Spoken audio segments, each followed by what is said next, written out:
know what he's up to. He's picking me like chicken, shucking me like corn, stewing me like an ice. Now, the disruptor-in-chief, Elon Musk, who apparently has adopted the alias, at least he changed his social media handle to Harry Balls, tweeted this morning, democracy in America is being... Yo, it's your boy, the Tesla King, Elon Musk. The boys always make my rocket shoot straight up, no homo. You bout to listen to the #1 JFK-related podcast on planet Mars. Now plug in your neural link for two numbnuts who aren't a waste of government spending, the BBB&JOEB. Here's our BBB&JOEB, and the BBB, baby, BBB&JOEB, rock, cock, and Joe rally. BBB&JOEB, and the BBB, baby, BBB&JOEB, rock, cock, and Joe rally. We're coming in, only seeking the truth about JFK. It's the Long Coming Podcast crew. Tell 'em, Joe, here we go. And here we go, ladies and gentlemen. Here we go indeed. What's up, everybody? It's the Lone Gunman Podcast. It's your boys Rob and Joe with you here on a Friday night. And we're thrilled to be here with you. Stuck in the Middle with You, episode number 333.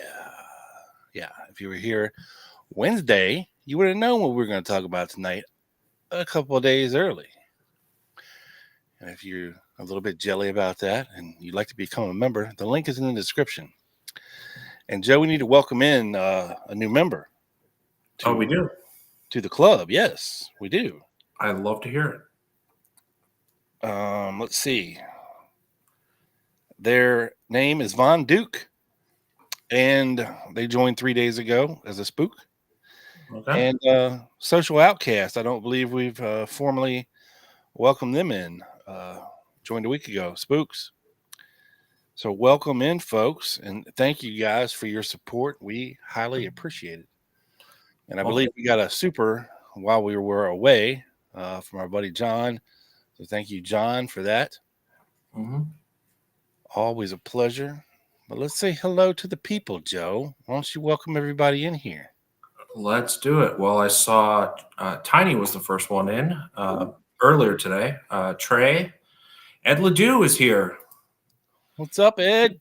And he asks, who loves Anna Luna? I do. I'll admit it. Yes. As does Trey, who is a fellow lunatic. Yes. And let's see. Sally, nice. Good evening. Mr. Paul Cummings. Mike. Scott Edwards, South to West. Lee from Bloody Benders, of course. James Smith. And Bungled. Last but definitely not least. Bungled sliding in. You love to see it. What's up, buddy? All right, Joe, before we get too deep into things, I gave Alpha 66 Garden and Guns is here. What's up? Hey, Garden Guns. I gave Alpha 66 an assignment a couple weeks ago in hopes that he could help us shed a little light about a recently brandished theory about that comes from a former FBI agent. So without further ado, Joe, let's cut to our man on the street, Mr. Alpha 66, for a little enlightenment. I believe he and God love him, he kept it a little short, about 2.5 minute clip here. So we'll be back with you here in just a second. Big Mike, take it away, sir. Here we go. Today is March 6, 2025. I'm here in downtown Dallas in front of the former Texas School Book Depository doing a homework assignment video for the Lone Gunman podcast. Triple B gave me this assignment a couple weeks ago. I'm finally able to get around to it. He asked me to come down here and check out these columns by the entrance of the school book depository. This is the left side.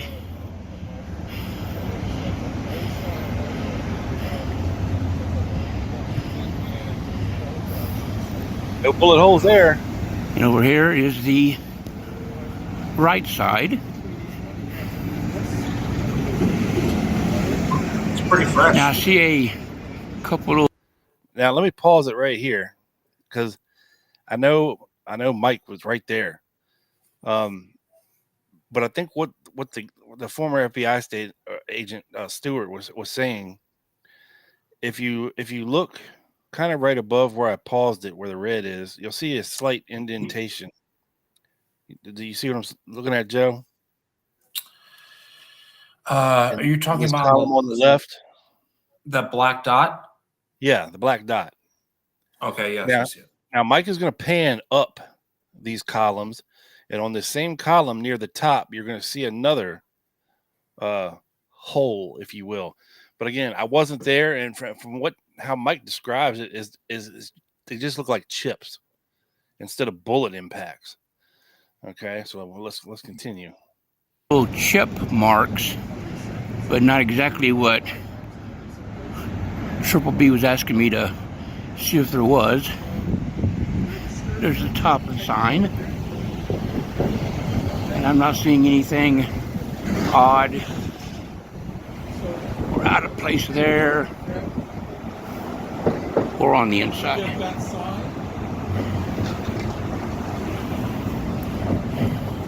Like I said, I see a couple of chip marks in the concrete, but nothing abnormal. And in the future, Mike, when you hear guys trying to talk over you in your video, turn around and tell them to shut the fuck up. That you're on assignment for the Lone Gunman podcast. You need silence while you're recording. Thank you. Yeah.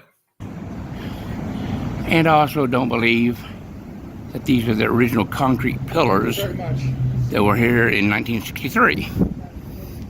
I think they've been, refurbished, redone over the years, at least once, maybe a couple times. But here's the left columns again for one more view.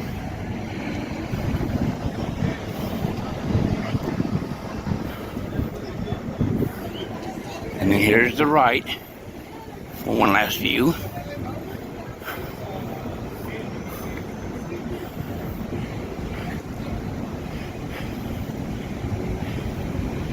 Well, if y'all watched the Lone Gunman podcast a couple weeks ago, you heard Triple B mention that and give me an assignment, so you already know what I'm specifically looking for. I didn't see nothing. Maybe y'all did. Hope y'all enjoy the video, and I'll see y'all in the next one. I'm about to go make one more solo video here in Dealey Plaza, and then I'll be uploading both these to my channel later. Well, thank you, Mike, for that. All right. Yeah, thanks, Mike. Very informative. Well done, sir. Well done. Mm-hmm. Bravo. Yeah, he had another video, Rob, where he went to the other side of the Stemmons Freeway and almost went to like that utility box. Yeah, don't give away the goat, Joe. We're going to cover that Wednesday night on the show. Oh, I did not know that. Well, it's a little longer video. It's a little longer video, but okay, it's an important theory that we talk about here. Got to tease the people, but yeah. So we're going to hold off on the other one until next Wednesday, Mike. But we are going to cover it because you did an excellent job with that video as well. So thank you again, Mike, for being our man on the street in Dallas, baby. Yep. And I think you're right. They did redo the entrance to the school book depository. And the only reason I know this is from arguing with Ralph Sinkay for many, many years about Oswald in the doorway bullshit, right? They definitely did something to where I don't know whether they widened it or narrowed it, but they did something, right, to that doorway, and changed the steps. So So yeah, Yeah, they could have also done something to the columns. I don't know. I'm sure. Yeah. But yeah, very, very cool. So Mhm. yeah, that didn't convince me there was any gunshots smacking that building that day. Again, you had a stairway full of people who would have noticed something like that happening. So Mhm. nice try, sir. Nice try. Mhm. All right, so tonight on the show, we're going to get into, we're going to go back to New Orleans for a little bit, and we're going to be talking about some movers and shakers in New Orleans associated with Lee Harvey Oswald uh, in mid to late August, concerning his radio interview, concerning his television interview. And these guys were just nobodies in New Orleans. Okay.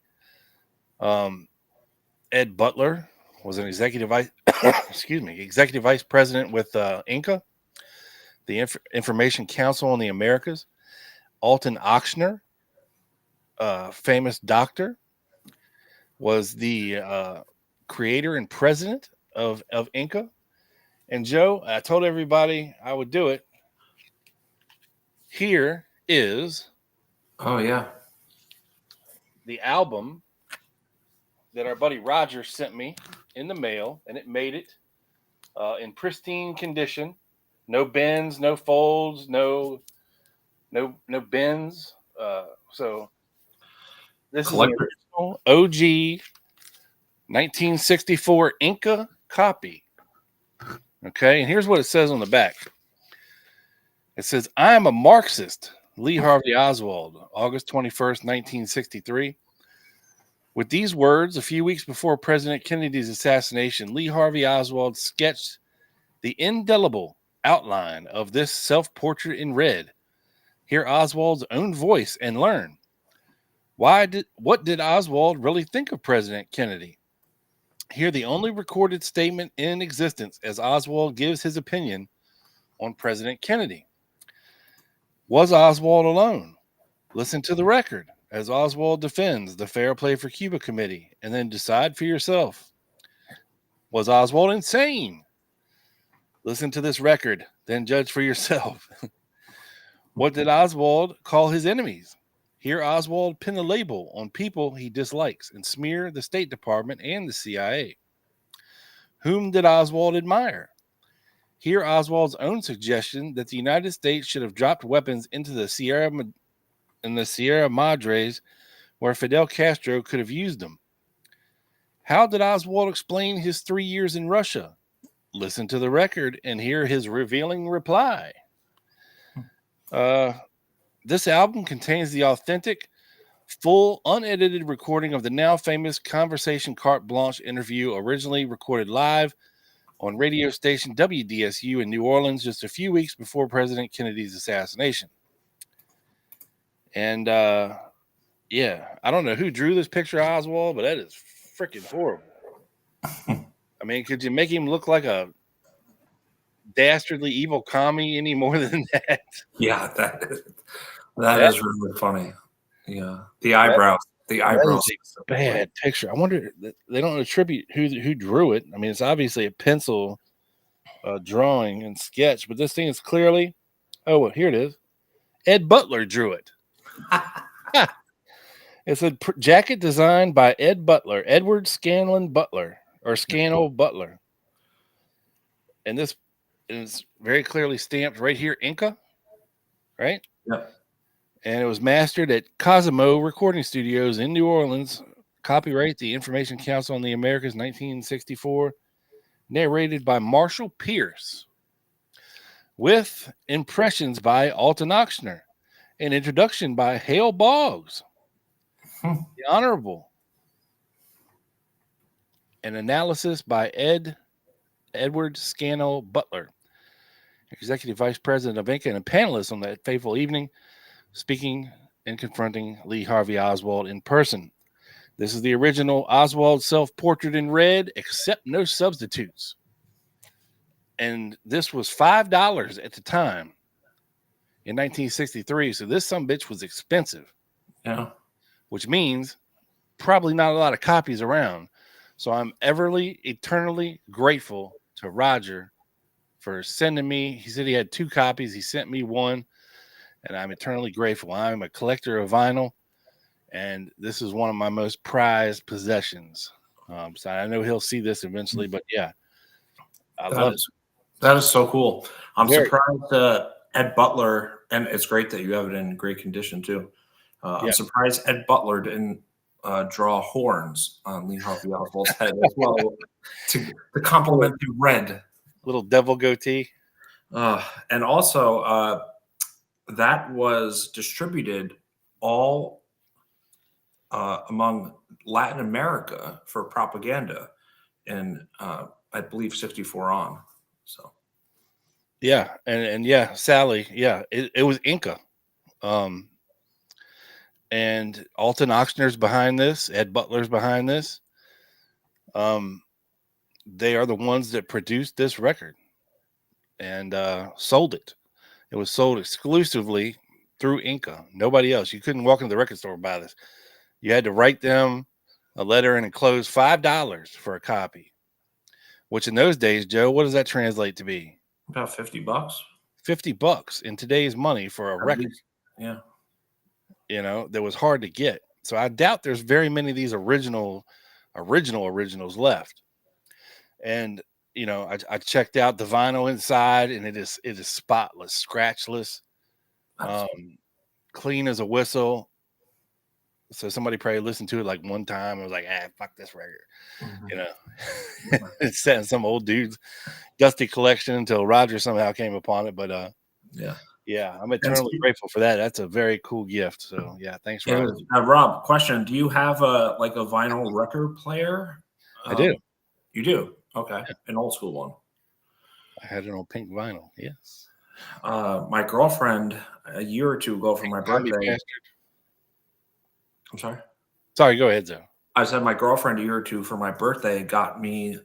They have like these new record players, and they're you plug it into the wall. It's not obviously like what they used to make, but you could connect Bluetooth to it, so you could play your record and then connect it to like the speakers. And it was like a really cool gift.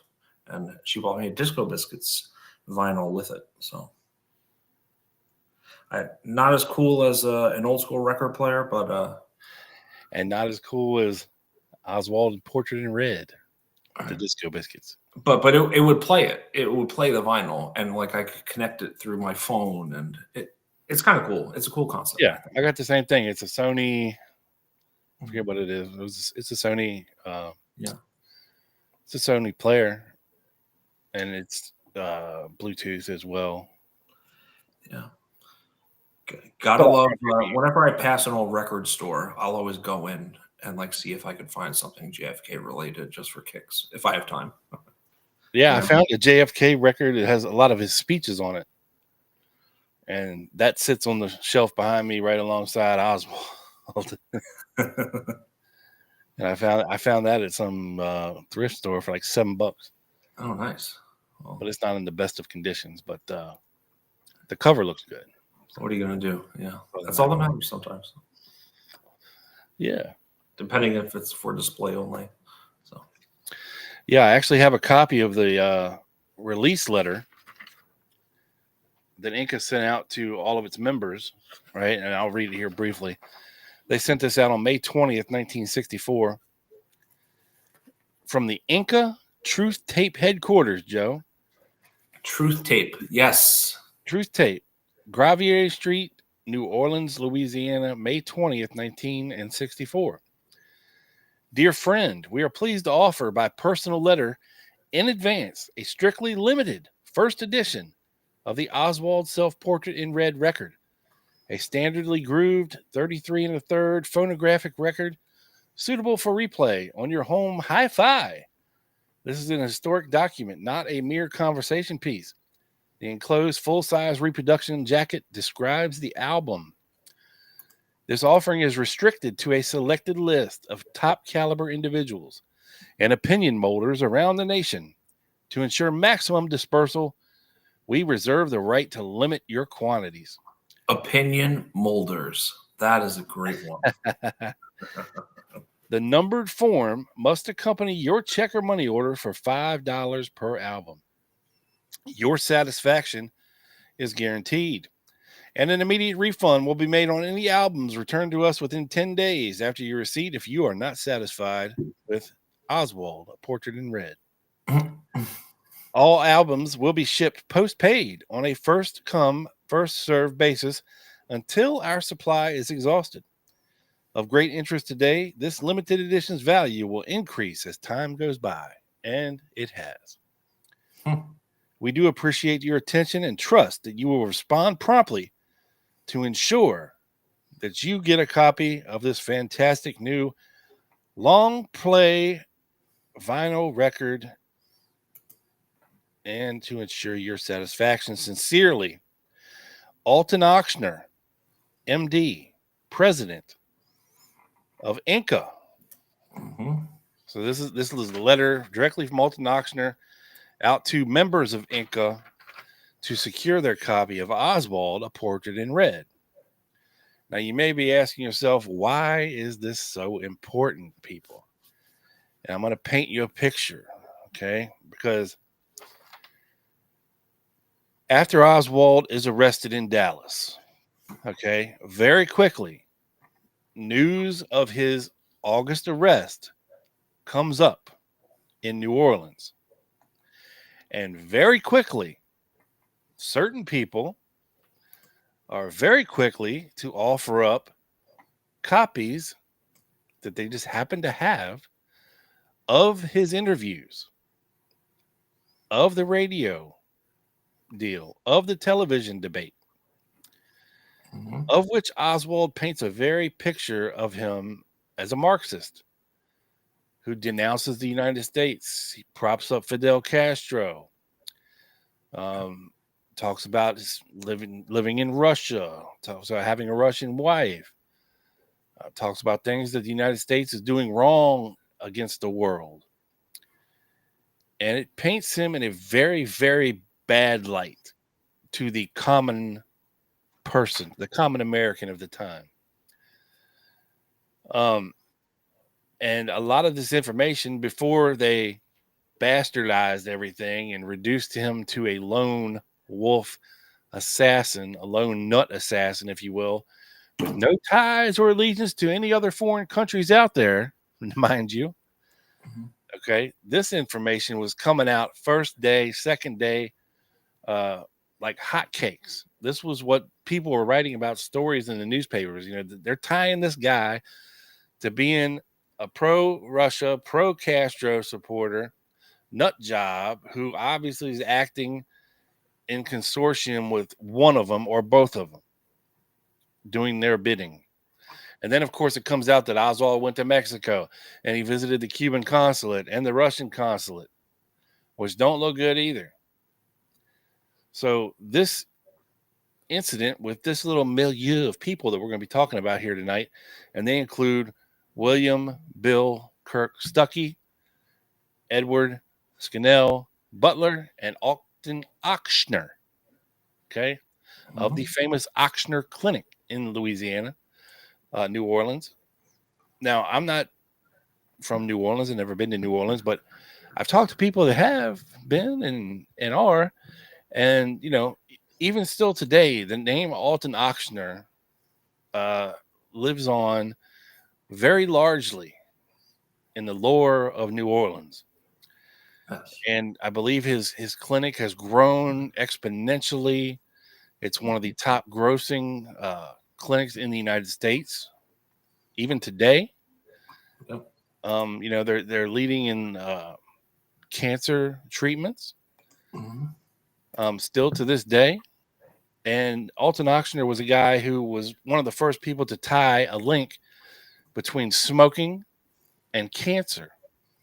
In 1939, Rob. Yeah.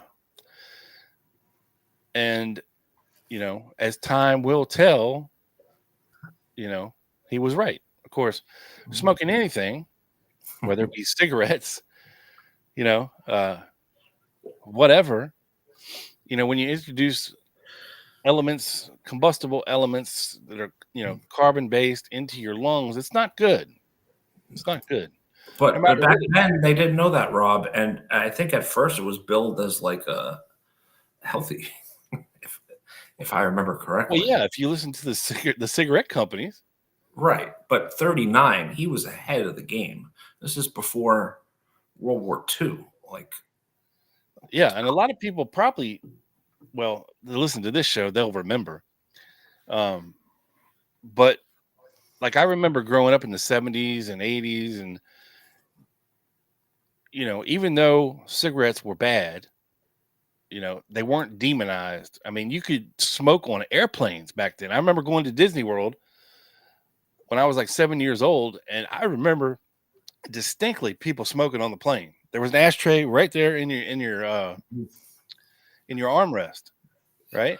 and Rob, I saw a tweet completely random the other day that airline companies used to give out mini packs of cigarettes of 4 cigarettes each with their airline branded on them. Yeah, I believe it.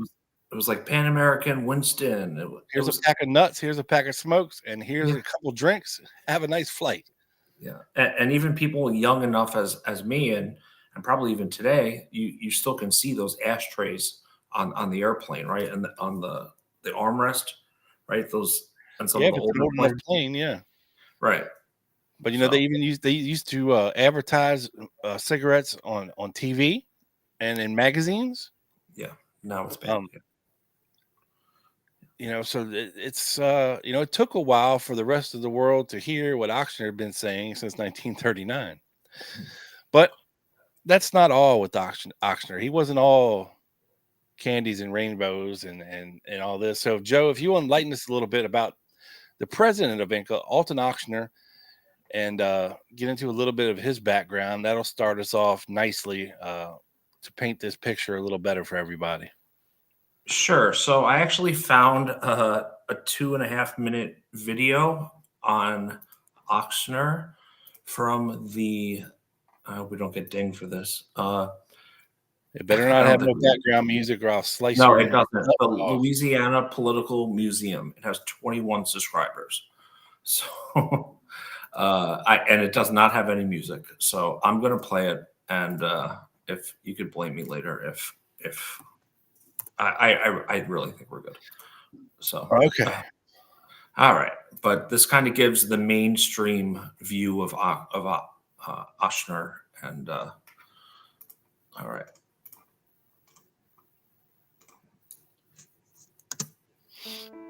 The legacy of Dr. Alton Ochsner Sr. is best framed by something he often said to his students and colleagues.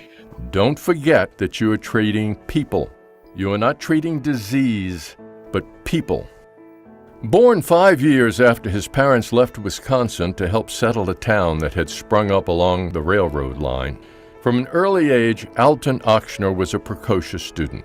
One of his greatest influences, his distant cousin A.J. Ochsner, was a famous surgeon in Chicago who took Alton under his wing and recommended he pursue an Yep. Do you not hear the background music?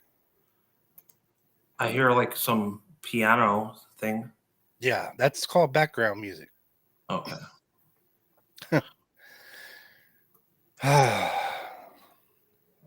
Should I continue or just stop it? Well, I guess go ahead. I mean, when the damage is done. I'm only 30 seconds in. Yeah, I know. 30 seconds is long enough for a all right. strike. Yeah. All right. Well, guys, send in your super chats. I'm just kidding. I just thought it was like a good mainstream. MD from Washington University in St. Louis. Following graduation, he continued to mentor Alton, helping him travel to Europe where he would learn from revered German and Swiss surgeons. In January 1927, at the age of 30, Alton Ochsner received a letter from Dean Bass of Tulane University inviting him to interview for the position of chairman of the Department of Surgery. Even though Tulane did not have its own hospital, once granted the position, Alton succeeded in organizing one of America's premier surgical programs at New Orleans Charity Hospital. Among his innovations were teaching from current journals rather than textbooks and developing the bullpen, a revolutionary method of training student doctors to practice thinking critically under great stress. A man of uncompromising integrity, his time at Charity Hospital came to an end when he refused to hire friends of Governor Huey P. Long for positions they were not qualified to hold, and was fired and banned from the facility for 2 years.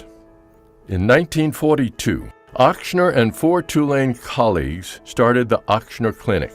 Today, Ochsner Health System has grown into a model healthcare provider, owning, managing, and affiliated with 30 hospitals and over 80 healthcare centers across the Gulf Coast. It currently employs over 18,000 professionals and serves patients in every parish in Louisiana, as well as many others from around the world. All right. Great. So as you can see there, and as we'll get into, there were pictures of him with Kennedy, with Nixon, and with Reagan. Dude was connected. He pretty much was like the Anthony Fauci of today, if that's maybe not a good analogy, but he had a lot of power.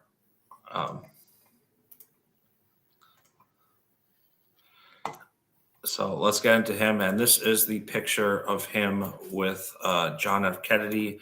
I think this is in 1961 or 62. But, I'm not going to go through all his background. We just heard a lot of it there. But I want to read this quote. When he was interviewed by the New Orleans State's Item about the activities of INCA on April 16th, 1963. As a surgeon, I know that in an emergency, sometimes you are forced to do things quickly or the patient will die.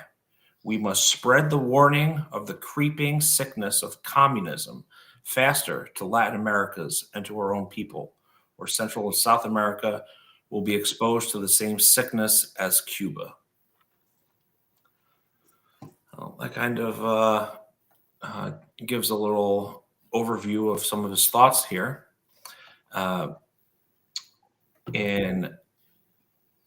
Let's see. So he was a passionate anti-communist, and he also became friends with the dictator of Nicaragua and treated a bunch of people in South America. The FBI maintained a file on Ochsner. The file was recently released under a Freedom of Information Act. It shows that Ochsner had a long relationship with various U.S. government agencies. Ochsner also developed a close friendship with Clint Murchison, who helped fund various right-wing organizations. Ochsner was also connected to Warren Commission member, as you mentioned previously, Rob, Hale Boggs. According to one Louisiana state representative, Ochsner was, quote, the most aggressive seeker and recipient of so-called federal handouts in the 2nd District, which was Hale Boggs' district. In 1961, Ochsner, with the financial help of Clint Murchison, established the Information Council of the Americas, otherwise known as INCA. Ed Butler was appointed as executive director. The main objective of the organization was to prevent communist revolutions in Latin America. Ochsner told the New Orleans State's Item, I said that already. Edgar and Edith Stern, owners of WDSU Radio, Rob, and television, were members of INCA. And Eustace Riley of the Riley Coffee Company personally donated thousands of dollars to INCA. However, it was Patrick Frawley, a California industrialist and close friend of Richard Nixon, who was INCA's largest financial contributor. The organization used some of its money to make a film about Fidel Castro entitled Hitler in Havana.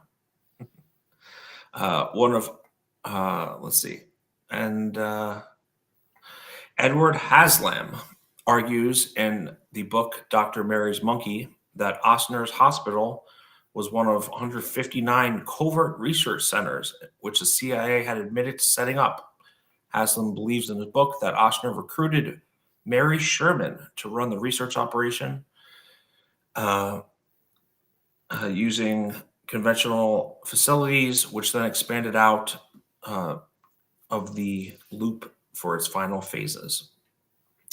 Haslam believes that Sherman was involved in carrying out secret research into developing a jab to prevent an epidemic of soft tissue cancers caused by the polio vaccine.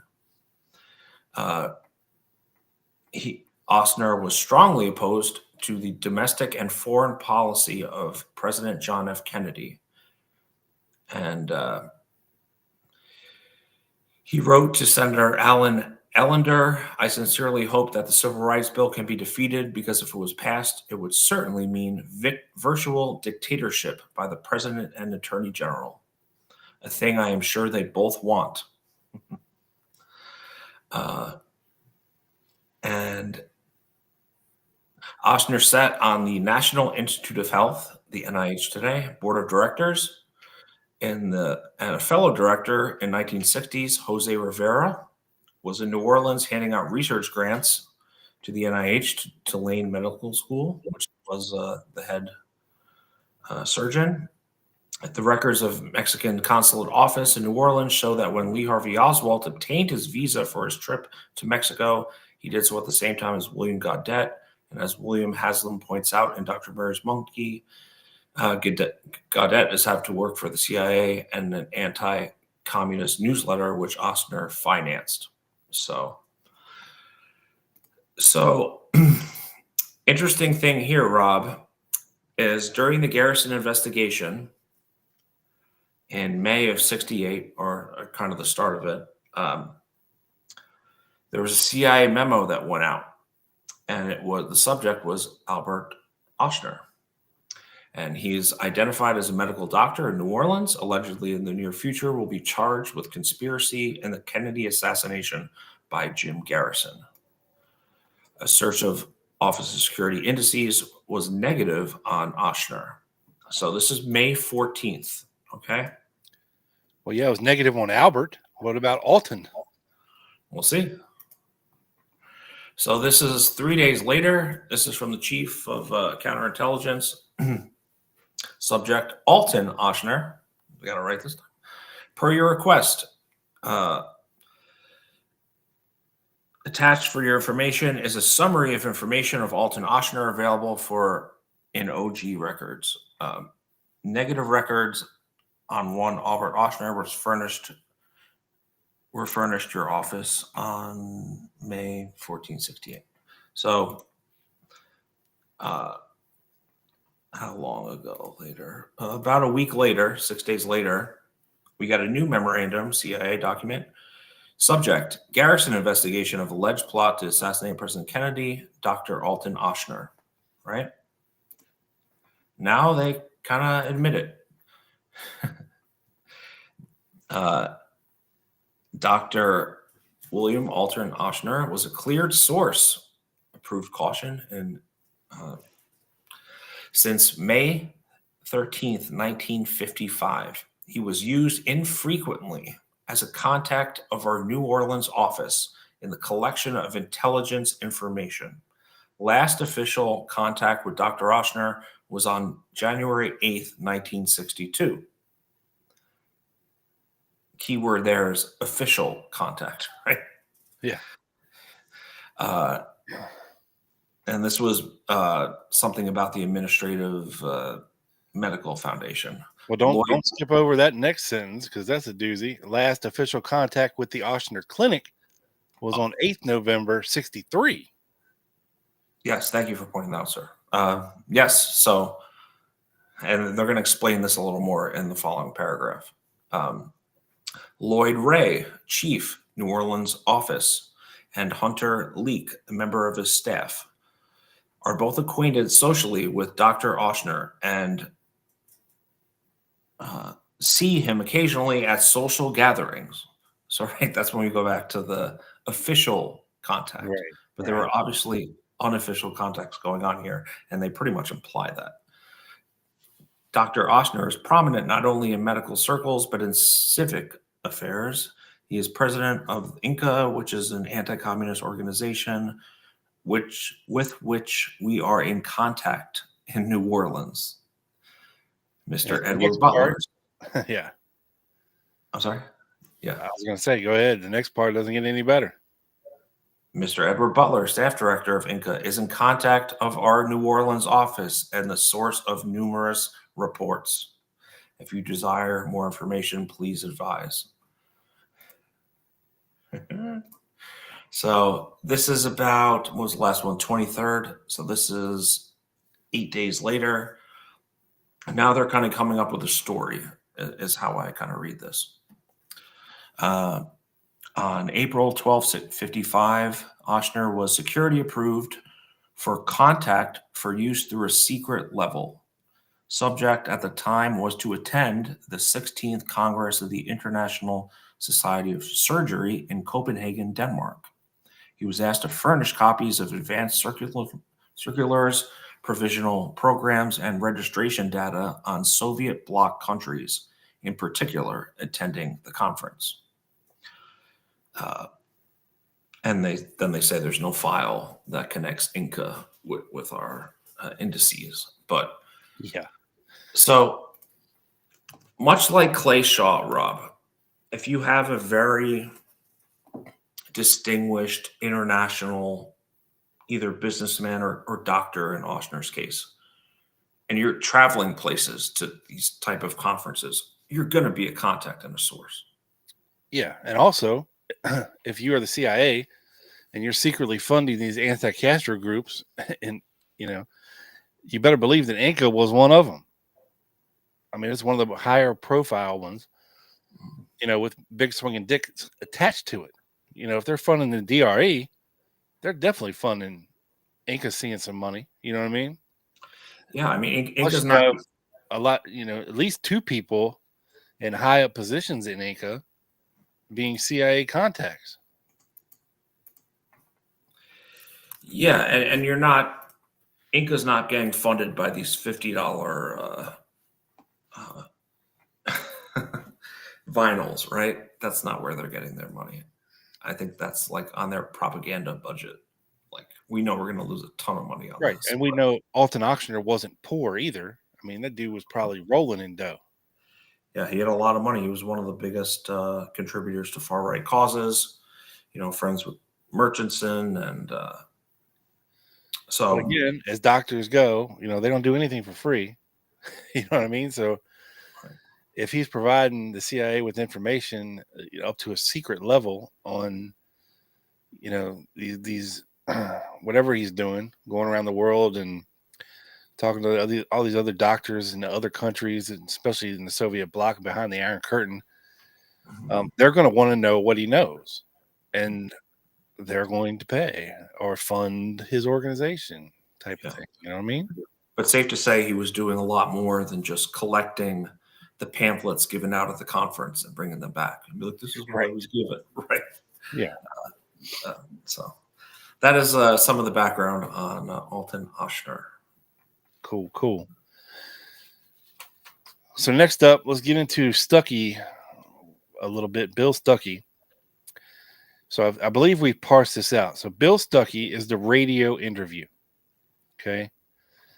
Ed Butler was the television interview.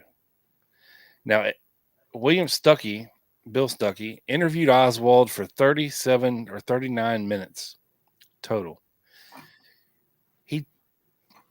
He cut this down to a 4.5 minute radio interview on his Latin listening post. He was given 5 minutes for his Latin listening post program.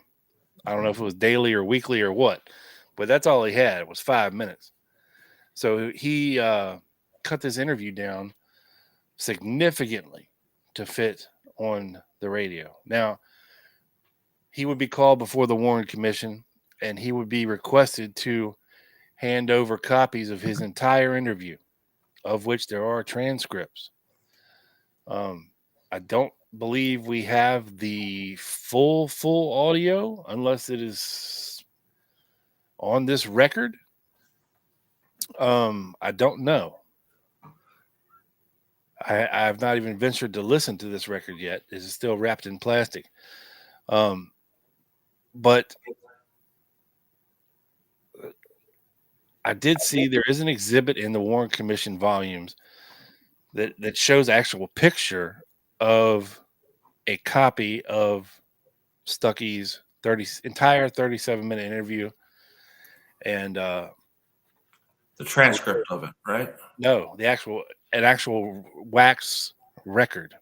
Oh, Yeah, he had it specifically pressed for them, a copy made for them, because he didn't want to hand them over his copy. He's like, right. "You're not getting my copy. I'll make you a copy, but I'm not handing over my copy." Well, because they wanted to put it on the record and use it as propaganda. I don't know if they used the entire 37 minutes on the record, because I just don't know. I don't think they did. Well, they wanted to hold the rights to it, almost. Well, yeah, something like that. Yeah. In a sense, it might not that you're giving the rights to the Warren Commission, but He wasn't going to hand over his copy and let them make a copy. He's like, "I'll make you a copy," but because I believe he made them a copy and sent it, but they never got it. So, or no, I'm sorry. Here's what happened. So the Warren Commission went to New Orleans and interviewed Stucky for like, I don't know, an hour, and something happened to his interview transcript where they lost it, allegedly. Okay.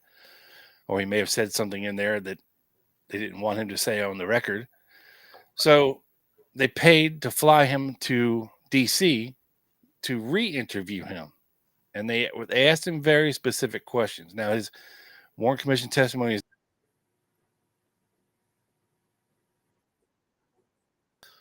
right. So there's no wanderings. You know what I mean? Yeah. So it seemed to me that he may have said something in the first interview that they had to poo-poo and get rid of.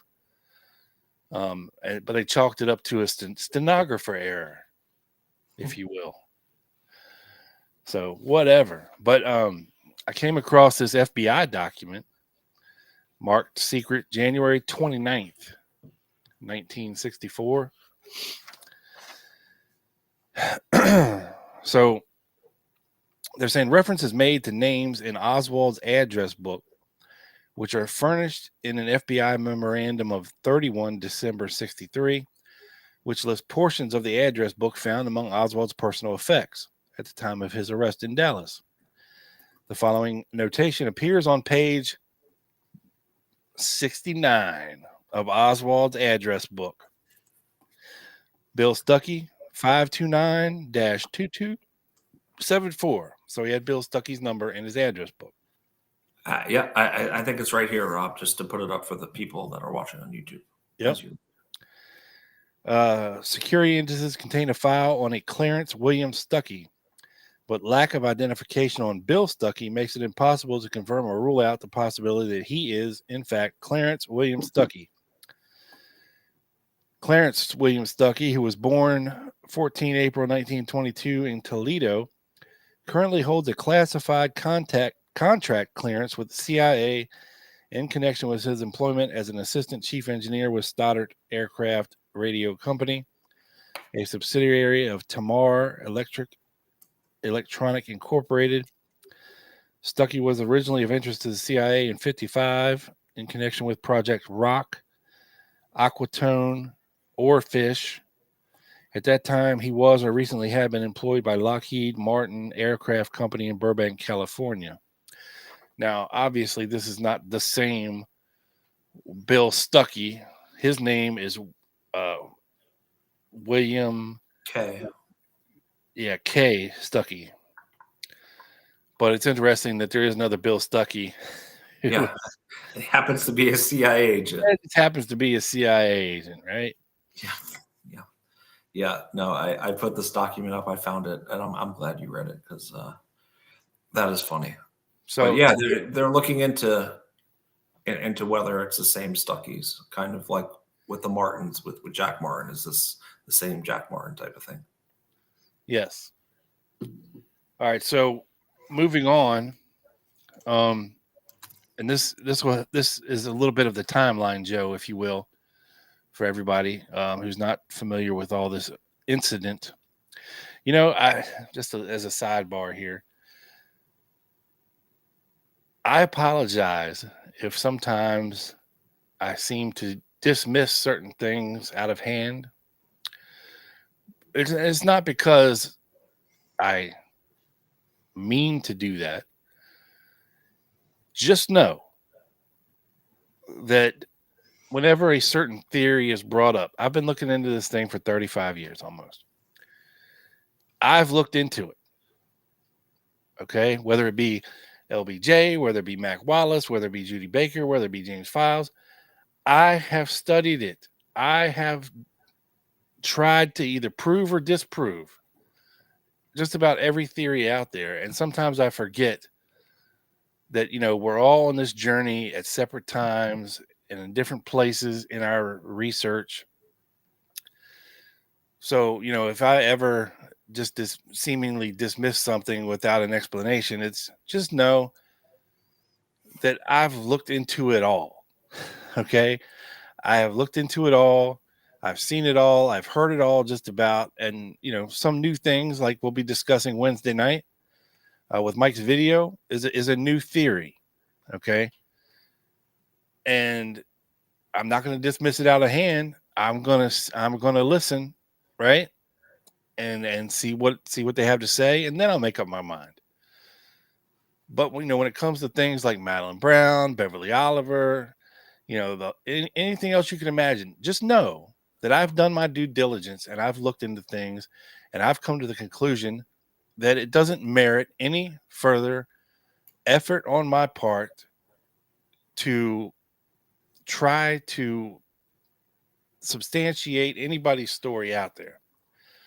There's so many things out there, and you'll come to the point. I see these things are cyclical. Like, hey, Rob, do you think the Zapruder film was tampered with? I don't know. Some people say yes, some people say no. Does it matter? If it was, we don't have the original, so we have what we have.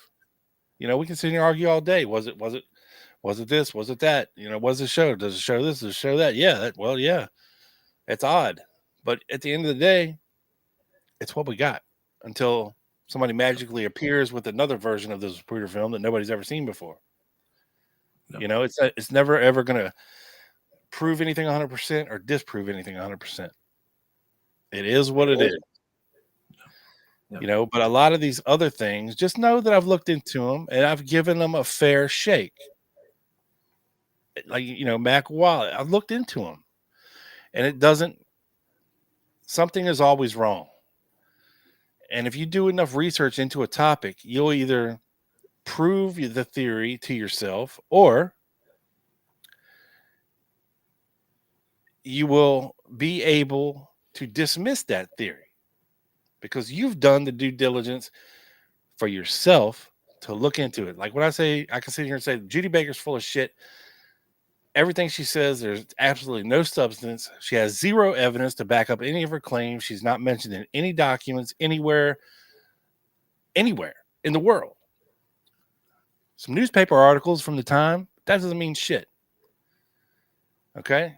Now, she has a very extensive story, and Joe started wandering off into Dr. Mary's monkey and shit, and I was worried there for a second that you were going to start mentioning her name, but I'm glad you didn't.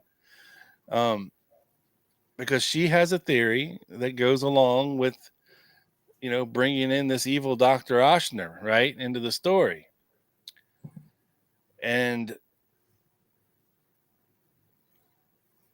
I can dismiss what she has to say out of hand because everything else is horseshit that she says. So when you have zero credibility and you're sitting here throwing all this other stuff out here, why should I believe you? And thank you, John Limbeck. You are the man, sir. Appreciate you. A real treat to chill out after a long week with a cocktail and watch you guys present and think out loud together. Keep up the great work. Thank you, John. Appreciate you, brother. Thank you, John. Yes, hope all is well, sir. So with that being said, just know that if I seem dismissive about certain topics that get brought up here on the show, just know that I've done my due diligence and looking into them. And I've concluded through my years of hard work and research that they don't merit any more discussion. Okay. Yeah. All right. Rob, That being before you start, I just want to Ashley joined late, want to say hi, and want to know if you're going to sing again. No. Unless, I get the feeling. Okay. I almost did at the start of the show. Oh, wow. But you weren't here yet, Ashley. So you missed it. And Mr. Joseph Bax is in the house. He said everyone in the WDSU radio interview with LHO was a CIA and or FBI propaganda asset. Exactly, Joe. Yes, for sure. All right, so lay out this timeline a little bit for everybody. So, and this is mainly sticking with August of '63.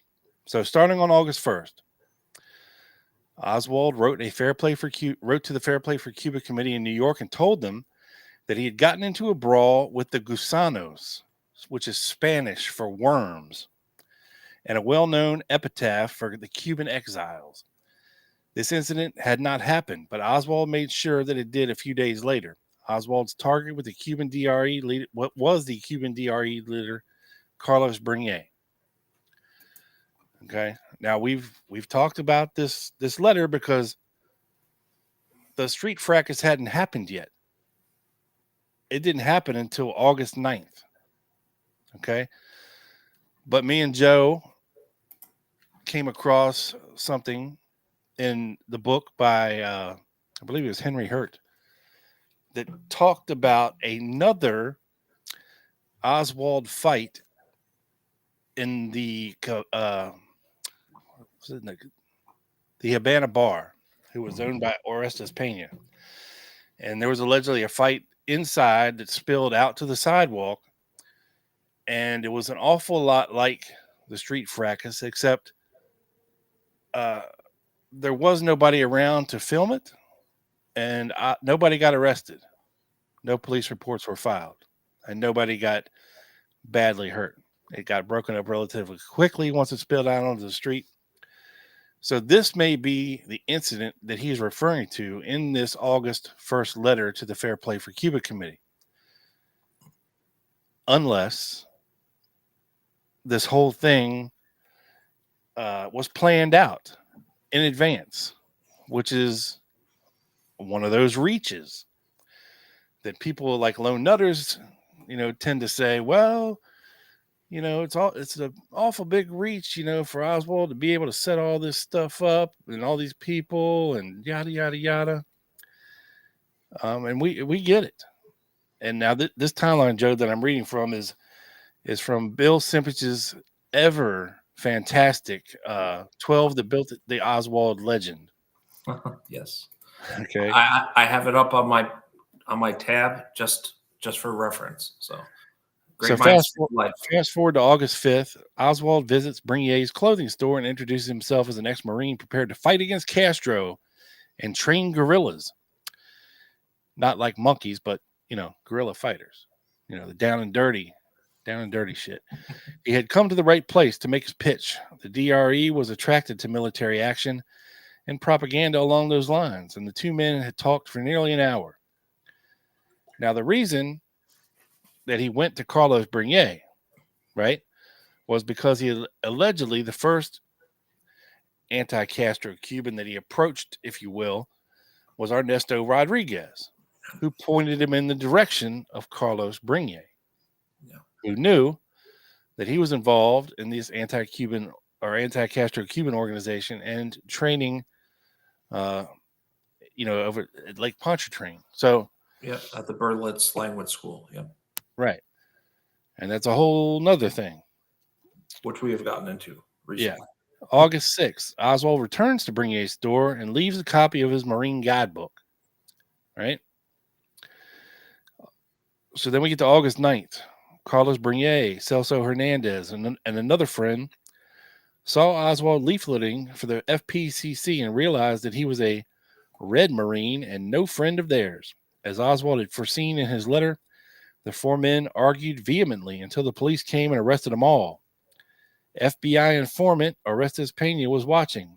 FBI photographers were filming across the street. The CIA FBI agent William Gaudette watched Oswald hand out literature from his office. And oh, yeah, Dean Andrews saw this go down as well. And it was filmed by two teenagers, one from Minnesota and one from Oregon, which I teased Joe Wednesday night with a document that will substantiate some of the things that we've been talking about concerning the John T. Martin film. And we'll get there, I promise. It's coming. Oh, making me wait. I know. So, been thinking about it all week. The next day, Oswald spent the night in jail. On August the 10th, Special Agent John Quigley of the FBI New Orleans office reported that Oswald was desirous of seeing an agent and supplying to him information with regard to his activities with the Fair Play for Cuba Committee in New Orleans. Quigley wrote down everything Oswald gave him. After waiting for more than a month, Quigley revealed Oswald's defection to the USSR and his role as an FPCC activist on the day before Oswald's trip to Mexico City. Now, if you've ever read the Quigley report of his interview with Lee Harvey Oswald, it's interesting because Oswald lies blatantly about several things in his life to Quigley, right? Mm-hmm. And these are easily ascertainable facts about Oswald's life that the FBI would probably know is bullshit, right? Mm-hmm. Since the FBI has been talking to him since he got back in June of 62. Yeah. And they have files on him, flags on him, files on him. And they're not the only ones. They are not. Now, fast forward to the 16th. Oswald went out to leaflet again with Bannister's 544 Camp Street address stamped on his Fair Play for Cuba Committee leaflets. Now, hold the phone. Yeah, we have that on video, I think. Or we've showed that before.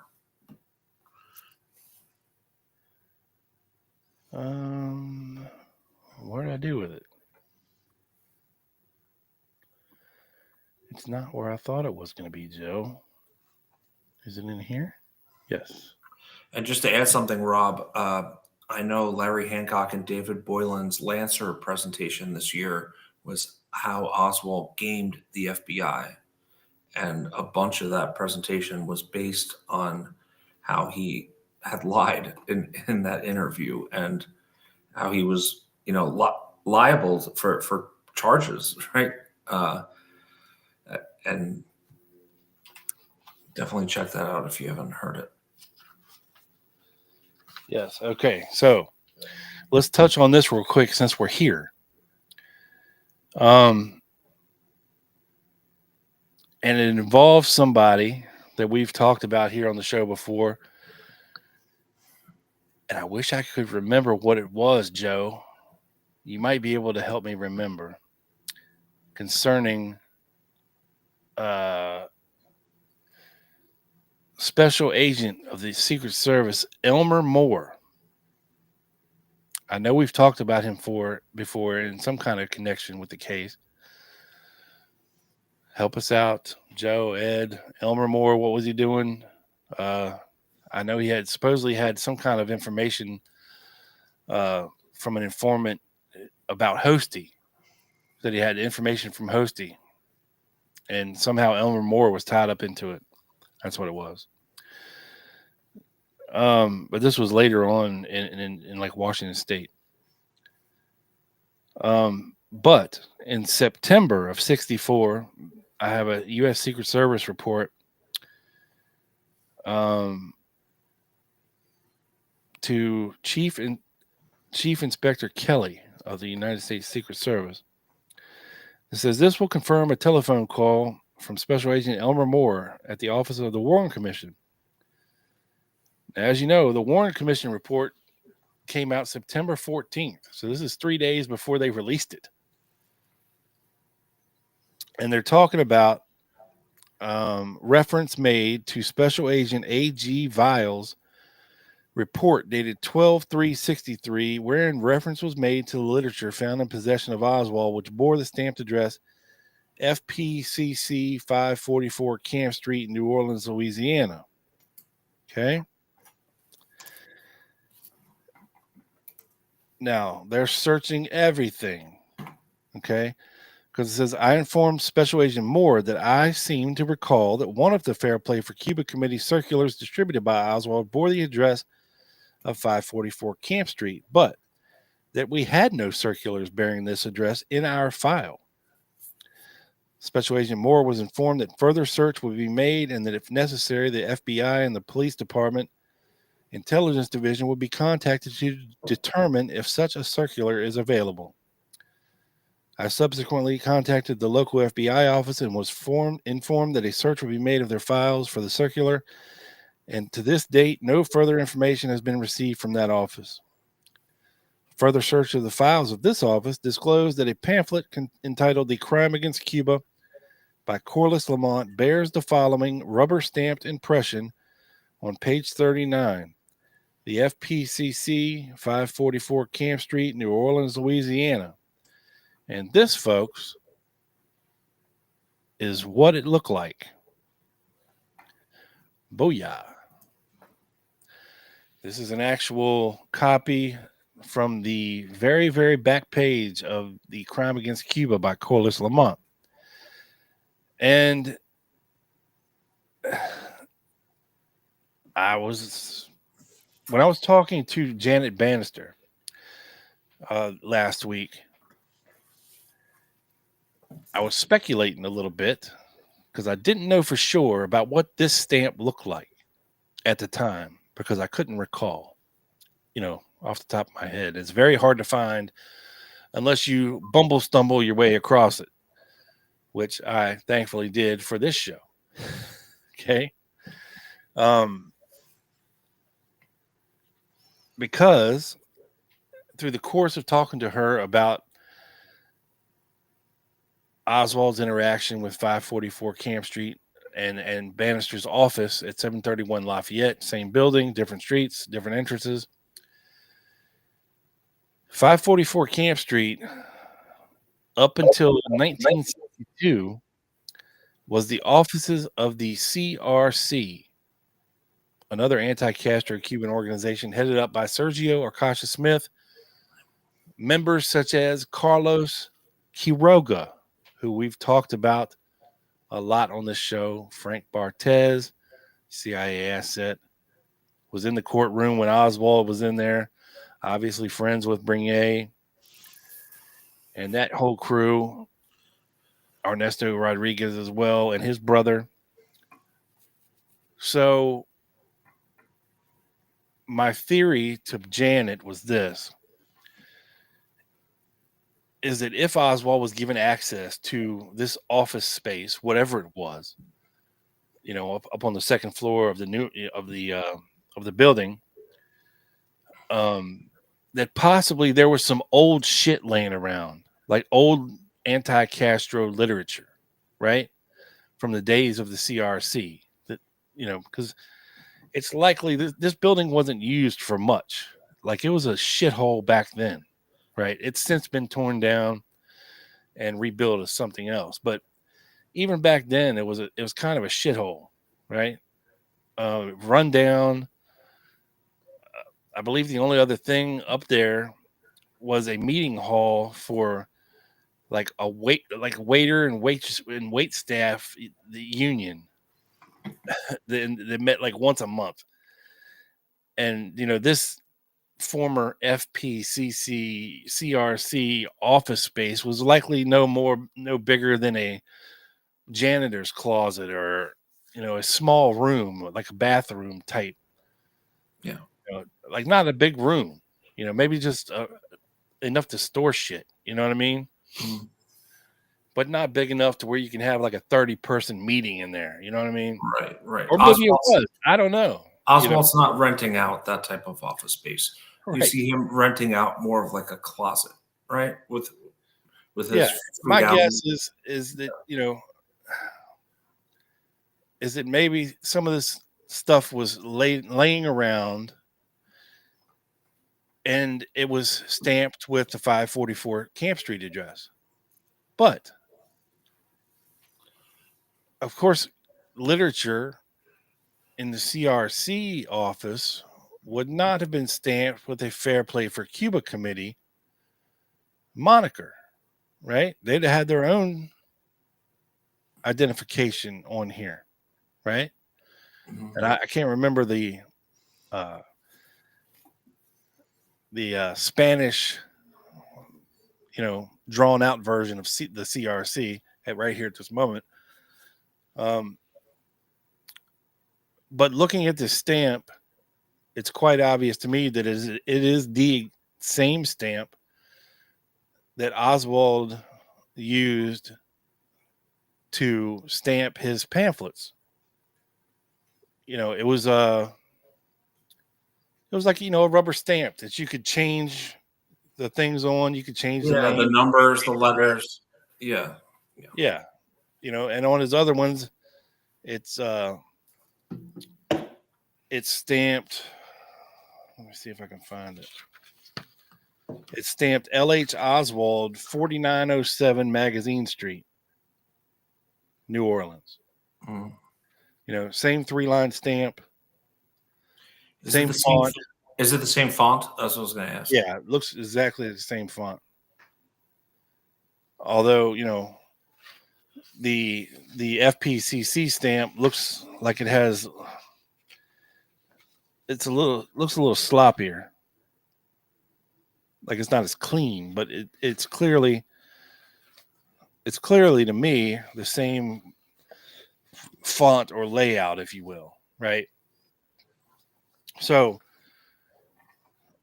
and like I said to Litwin, that he was right. I acquiesced. Okay, hey, there was no flyers, hands off Cuba flyers with the 544 Camp Street on it, like there was in the movie JFK.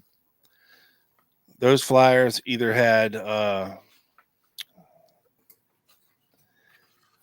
Oswald name and the 4907 Magazine Street address,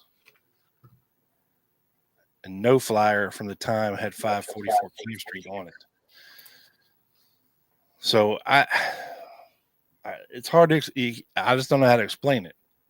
My guess is this is something that, if Oswald was around Bannister's office and he was given access to some office space on the second floor, he likely found the shit there and just put that address on there. Because there is some indication that from certain sources that he did. I mean, he wrote a letter to the Fair Play for Cuba Committee saying that he had rented office space in a building. So, maybe he had it for a couple weeks or a month, and then just quit paying on it or whatever, So anyway, sorry for that sidebar, but seemed important.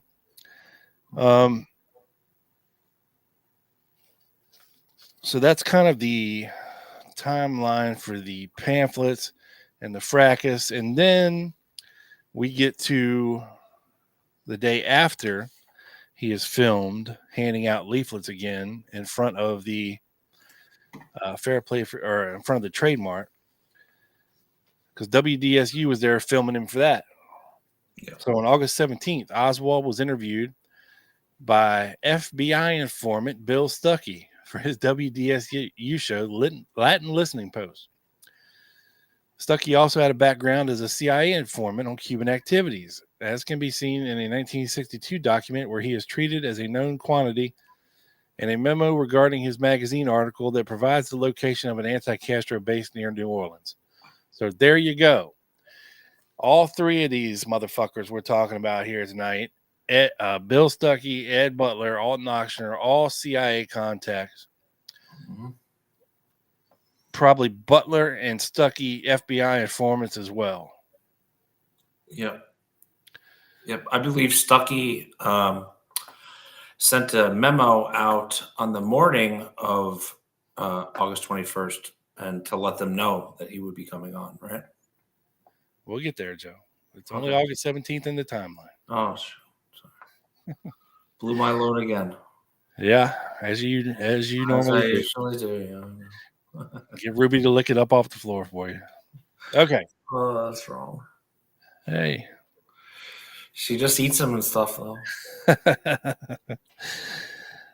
Special Agent Milton Cock wrote that Stucky, that name gets me every time, wrote that Stucky handed the original tape of his interview to the New Orleans FBI office on August 29th. Stucky himself recalls giving it to the FBI as early as the 20th. But either way, his entire conversation with Oswald is handed over to the FBI before the end of August. So the New Orleans office of the FBI has the entire Oswald interview. And this is important because it comes into play later as this information comes fast and furious on November 22nd, pouring in from New Orleans about Oswald's escapades and his connections.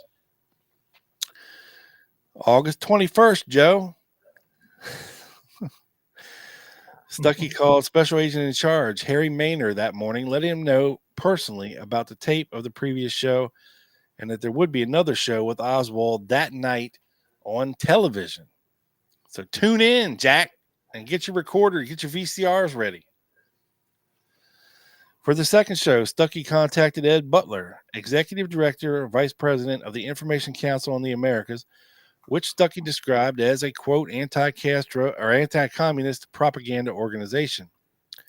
He also asked Bernier to attend the show to give the show Cuban flavor. When Stucky invited Oswald to return for a Cuba policy debate, his jocular response was, "How many of you do I have to fight?" Oswald's defection to the Soviet Union was revealed while on the air, but Oswald kept his fighting face on throughout the debate. Butler and Bernier were mystified that anyone would consider him a crackpot. WDSU Secretary Gene Rogers promptly provided a copy of the debate transcript to the New Orleans FBI office the very next day. So there's another snitch. That bitch, Gene Rogers. Mm-hmm. All right. And I think, Rob, they're trying to say he's not a lone nut because they're trying to prove a communist conspiracy. Right. I mean, that's what the early narrative was until it wasn't. Right. You see what I'm saying? Yep. The early narrative was that he was tied. He could be tied back to Cuba, being a Castro supporter, you know, a Russian defector with a Russian wife who's obviously a commie pinko bastard. And how dare he kill our president, you know, type of thing. Yeah, but I think it's important to note you have a couple different motivations of different agencies and even President LBJ, right? He's trying to not make this blamed on the communists. He doesn't want World War III. But you have the far right and the Cuban exiles still trying to make him one, right, to tie it. So you have like these different forces or factions kind of clashing against each other in the aftermath of the assassination. Would you agree with that? Possibly. Yeah. Possibly. But you got to remember who these memos were coming down to distance Oswald from being tied with Russia and Cuba, Mexico, whatever the case may be, and to make him look like he was a lone nut.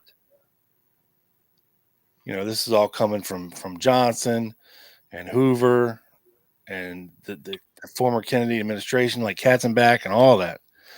Right. But the far right and the Cuban exiles were trying to make him not a lone nut, to implicate him in the conspiracy. So in the hectic aftermath, you have everyone kind of scrambling to their own goals, right? Yeah, but I don't know if the Cuban exiles were making him look like a lone nut. No, I'm saying the Cuban exiles were in the same boat as the right wing and trying to not make him a lone nut. Right, yeah. Yeah, okay, I'm sorry if I didn't make that clear. I think you said that wrong, but we got you now, Joe. On the day of the debate, headquarters sent a memo to New Orleans reminding them that it had been waiting to hear what Oswald's job status had been since March and whether or not they needed to interview Marina again, according to John Newman, page 338 of his book, Oswald and the CIA, citing RIF number, Joe Bax, 124-10228-10049. And that's not at Mary Farrell. It's only at the archives. But it's probably online by now, I would assume.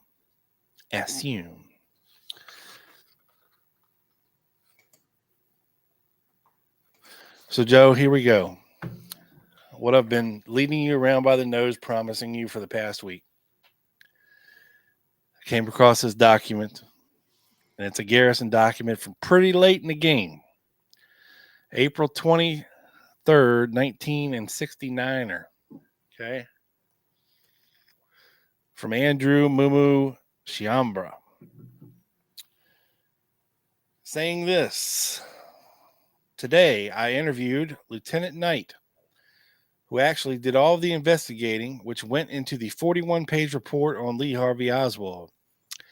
He said after he completed his investigation, he had put it in his booklet form and presented it to Major Thomas, who presented it to Superintendent Burbank and Governor Jimmy Davis.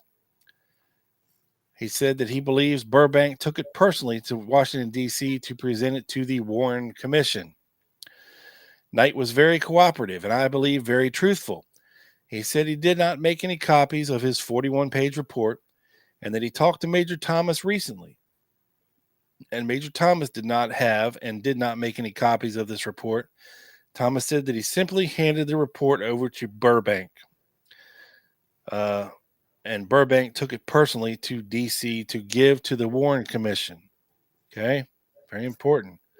Chain of events here. I asked Knight to look over the report and tell me what was missing from the report that he could remember. So obviously part of this report was included in the Warren Commission volumes.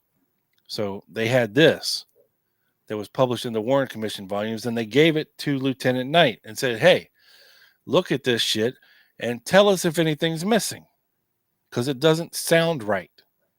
It sounds like it's missing parts, from the report. So he said the Warren Commission put in the report the information about Lee Harvey Oswald's educational background and the information that they received from the New Orleans Police Intelligence Division. However, he says that what is missing are many photographs, Joe, of Lee Harvey Oswald at different stages of his residency in New Orleans. For example, he said he had a photograph of Lee Harvey Oswald marching down Canal Street with a group of people, which was included in the booklet, the report that he sent to Washington. And the published report in the Warren Commission did not have this photograph. Lee Oswald marching down Canal Street with a group of people. Okay? Now, this is what we were surmising from the John T. Martin film and the Doyle film and what they said, especially the Doyle family. Two different groups of the Doyle family were walking along Canal Street. We have the group of men who was with the young son who was filming the fracas. And then we have the wives and the daughters together separately. But they're only 10, 15 feet behind them, right? They're close, but they're not like right with them. And they were all interviewed separately. But they both said the same thing, that there was other people, at least one other person, with Oswald walking up and down Canal Street, and that Oswald had a placard on that said Viva Fidel. He was wearing a wooden placard that said Viva Fidel and handing out, and him and this other person were handing out these flyers. The problem with the Doyle film and the Martin film is that None of these events are on either film. And we have from their own mouths, John T. Martin handed his film over to the FBI. He got it back a month later. Felt that parts of it were missing, he told Weisberg. They definitely cut something out, but he didn't realize exactly what. The Doyles said the same thing. They handed their film over to the FBI. When they got it back, there was parts of it missing, including the part where they had Oswald with this other guy wearing his placard, walking down Canal Street, handing out flyers. This is before the fracas started. So you have evidence of the FBI manipulating these two moving pictures of Oswald on Canal Street, obviously with somebody else or other people. And then you have evidence here, Joe. And this is Lieutenant Knight. This is like the state police report, where they gathered all the intelligence from the New Orleans PD, everything that, they had, where they had to report to the governor of the state and all this. And in this report, they handed over everything they had to the Warren Commission. Mm-hmm. Included in there was, like I said, a photograph of Lee Harvey Oswald marching down Canal Street with a group of people, which was included in the booklet. He also said that he had several pictures of Lee Harvey Oswald in front of the International Trade Mart, and also when he was arrested on Canal Street. He also said that he got these pictures from the editor of photography department at the Times-Picayune.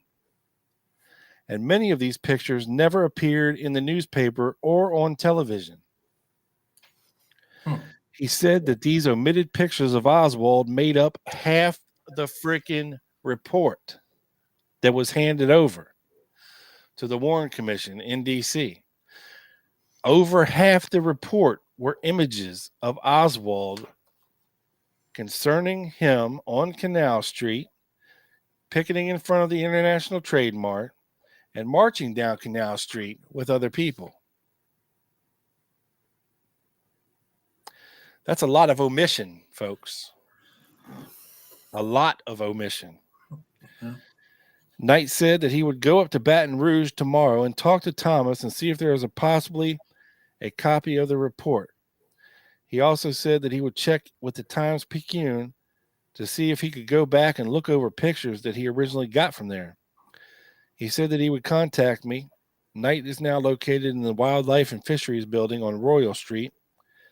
Andrew Chiambra, and this is a memo to Garrison, April 23rd, 69. And the follow-up is, folks, Thomas didn't have a copy of the report, and the Times-Picayune said that they had thrown away all non-used photographs of Lee Harvey Oswald. Of course. Because why would you do that? And I think what you're getting at here, and I think James's comment kind of nails it on the head here. Well, gosh, you can't expect them to let their assets appear on film. And that's where my thinking goes. I mean, why would you not include that unless it implicated someone that could be identified in some way with Oswald, which of course goes against him being the crackpot lone nut. Yeah. Now here's another interesting, Joe. I don't even know what to call this. Okay. It's something that Bill Stuckey wrote. And he wrote it on November 24th, 1963. And he wrote it before Ruby shot Oswald, the Sunday morning. Right. The Sunday morning paper edition. No, it wasn't in the paper. It was just something that he wrote. Okay. And I don't know if he wrote this to hand over to the FBI or what. I was about to say, how did it come about? Buddy, I don't know. Okay. It just says William Stuckey, copyright 1963 by William K. Stuckey, State Street, New Orleans, written before Oswald's death, November 24, 63. That's my header. Okay. Good header. And it's very interesting because we've never heard this characterization about Oswald from anybody else. Okay. Lee Harvey Oswald, the man charged with the murder of the president, was having trouble drinking his beer. Now, this is how this starts off. We don't have any indication whatsoever that Oswald ever drank beer. Okay. Not since Japan, at least. But now, so this allegedly took place. This meeting with him and Oswald allegedly took place after the television debate with Bernier. They allegedly went to a bar, and I'll mention what bar it is here in a second. And so after the 21st, I think. Yeah, it was after they were on. He was on the radio. They went out and had a beer afterwards, allegedly. Okay, of course, that's what you do with the commies, right? Well, it says we were sitting in a bar at Royal and Toulouse in New Orleans, French Quarter, at about 7 p.m., August 21st, 1963. For the first time since I had met him 5 days before, he seemed to be relaxed while talking to me. His only discomfort seemed to be the taste of the beer, which made him wince slightly with every sip. It's not hard, I'm not used to drinking beer anymore, he said. The beer in Russia is too bad, so I got into the habit of drinking vodka. You know, in Russia, they don't believe in sipping. They slug it down. They drink for keeps in Russia. Supposedly Oswald's telling him. So now he's heavily into drinking vodka when he was in Russia, Joe. I haven't heard that before, but yeah. Marina maybe, but he choked down another swallow and continued. Get out the shovel. My father-in-law, meaning Marina's father, which she didn't really have. Uncle, okay. Right? Yeah. So he says, my father-in-law taught me how to drink vodka. I couldn't afford to buy too much of it since I was making only about 80 rubles a month as a factory worker. But my father-in-law could buy all he could drink. He was a Russian army colonel making over 300 rubles a month. When I used to go visit his daughter, the former Marina Prosakova, now Oswald's wife, he'd bring out the vodka and we'd start slugging it down Russian style. Can you see Oswald shit-faced after like 6 shots of vodka? I mean, he was a skinny guy. He was like, they would have laughed him out of the country, man. Yeah, especially in Russia. Look at the weak American. He can't hold his liquor. Look at that little pussy thing up there. Pardon me. Need a sip of water after that. That was a horrible Russian accent.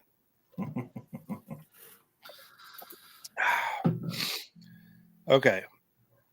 When I used to go visit his daughter, okay, yeah, they slug it down Russian style, blah, blah, blah. On that moist, God damn you, Bill Stuckey. On that moist, I hate that word, on that moist summer night in the French Quarter, Oswald's conversation had an exotic and alien ring. The same was true of his clothes. A heavy, baggy, iron gray, full flannel suit. So, in the middle of summer in New Orleans, Oswald is apparently wearing a flannel, full-ass gray flannel suit. Interesting. Now, I remember seeing him on the TV part, and he may have had a suit on, but why would you wear a flannel suit in the middle of summer in New Orleans? He must have been very moist, Joe, in his little privy bits. No, he definitely had a suit on, but as they call it down there, swamp ass, I believe is the correct terminology.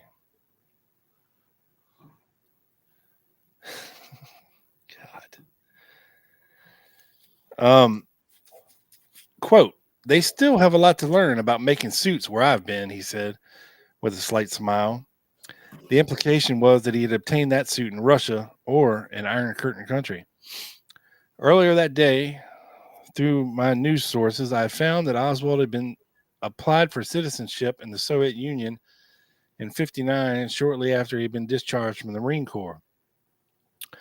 When talking of his discharge, Oswald would produce a card from his billfold showing that he had been discharged honorably.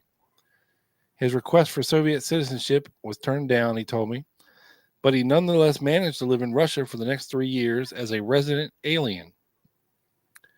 A few minutes earlier that evening, in answer to a question from me, Oswald admitted in a radio program on WDSU in New Orleans that he had lived in the Soviet Union for 3 years, but in earlier conversations with me, he had lied.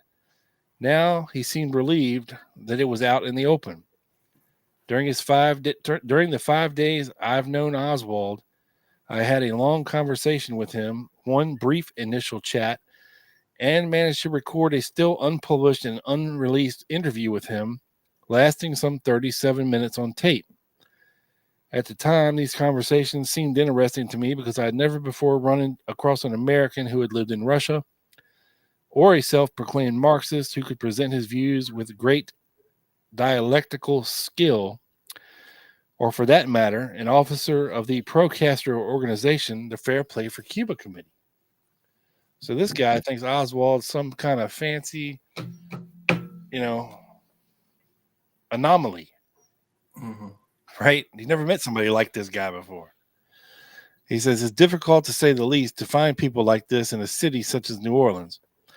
In retrospect, and in view of him being charged with the assassination of Kennedy, his conversations and interviews with me are probably the best and most recent look into the mind of a madman who may be the most enigmatic presidential assassin since John Wilkes Booth.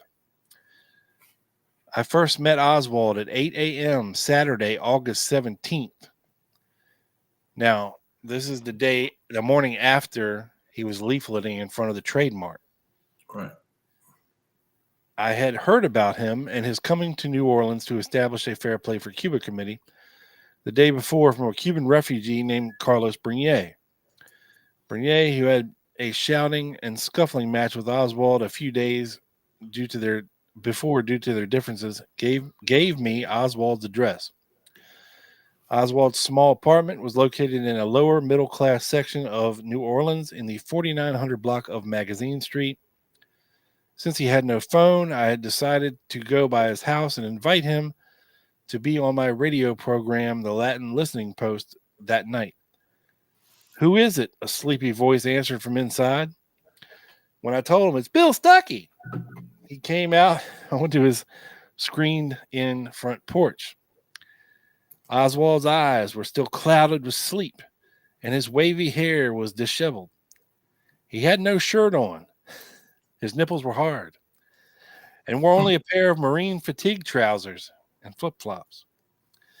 He was slender, but wiry and well-built, with a bearing and physical appearance like that of a distance runner. Run, Forrest, run. "My wife and baby are still asleep, man, or I'd invite you inside. Let's just talk here on the porch." On that porch, among the other furnishings, were a baby stroller and an olive drab trunk, which appeared to be a Marine Corps sea locker. I particularly noticed this since I was a former captain in the Marine Corps. He told me that he would appear on my radio show since he was interested in giving the public information on the Fair Play for Cuba Committee. In this brief initial conversation, Oswald informed me that he was not the president, but the secretary of the New Orleans chapter of the Fair Play for Cuba Committee, and as such was its, quote, front man. He declined then, as he did later, to name other members or give their numbers to me. Oswald went back into his apartment and returned with some literature, which he gave me. One piece was a yellow handbill, which read, "Hands off Cuba, damn it." Gave a brief pitch about the Fair Play group and advised the reader that lectures and literature were available at the Magazine Street apartment. No other address for the Fair Play for Cuba Committee was given. Other pieces of literature which he gave me included 2 pamphleted speeches of Fidel Castro, one entitled "The Revolution Must Be a School of Unfettered Thought," and Fidel Castro denounces bureaucracy and secretarianism. A pamphlet by Jean-Paul Sartre, not Jean-Paul Sutra, entitled "Ideology and Revolution," and a pamphlet by Corliss Amont entitled "The Crime Against Cuba." And he told me he would bring me more literature that night. With that, we shook hands and I left. So then it just goes on to tell of how, he came down to the radio station and, of course, they talked.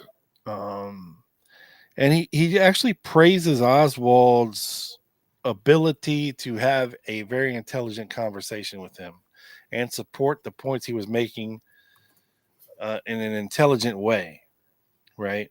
He said his conversation was filled with yes sirs and no sirs. Yeah. Very articulate. He seemed to be a curious, red-blooded American boy. He was neat and formal. He was much like a college athlete who, upon graduation with a degree in finance and decided to join a substantial brokerage house. His conversation was filled with yes sirs, no sirs. His words were well chosen. His answers quick. His phrases completely lacking in slang or colloquialisms. His remarks were always guarded and bore a peculiar, familiar, formal air. For example, as an arbitrary illustration, he was the type who would prefer to use the phrase "act of violence" rather than the more specific word of riot, fight, or murder. He seemed to be stimulated by a penetrating or loaded question, to which he seemingly always had an answer right on the tip of his tongue.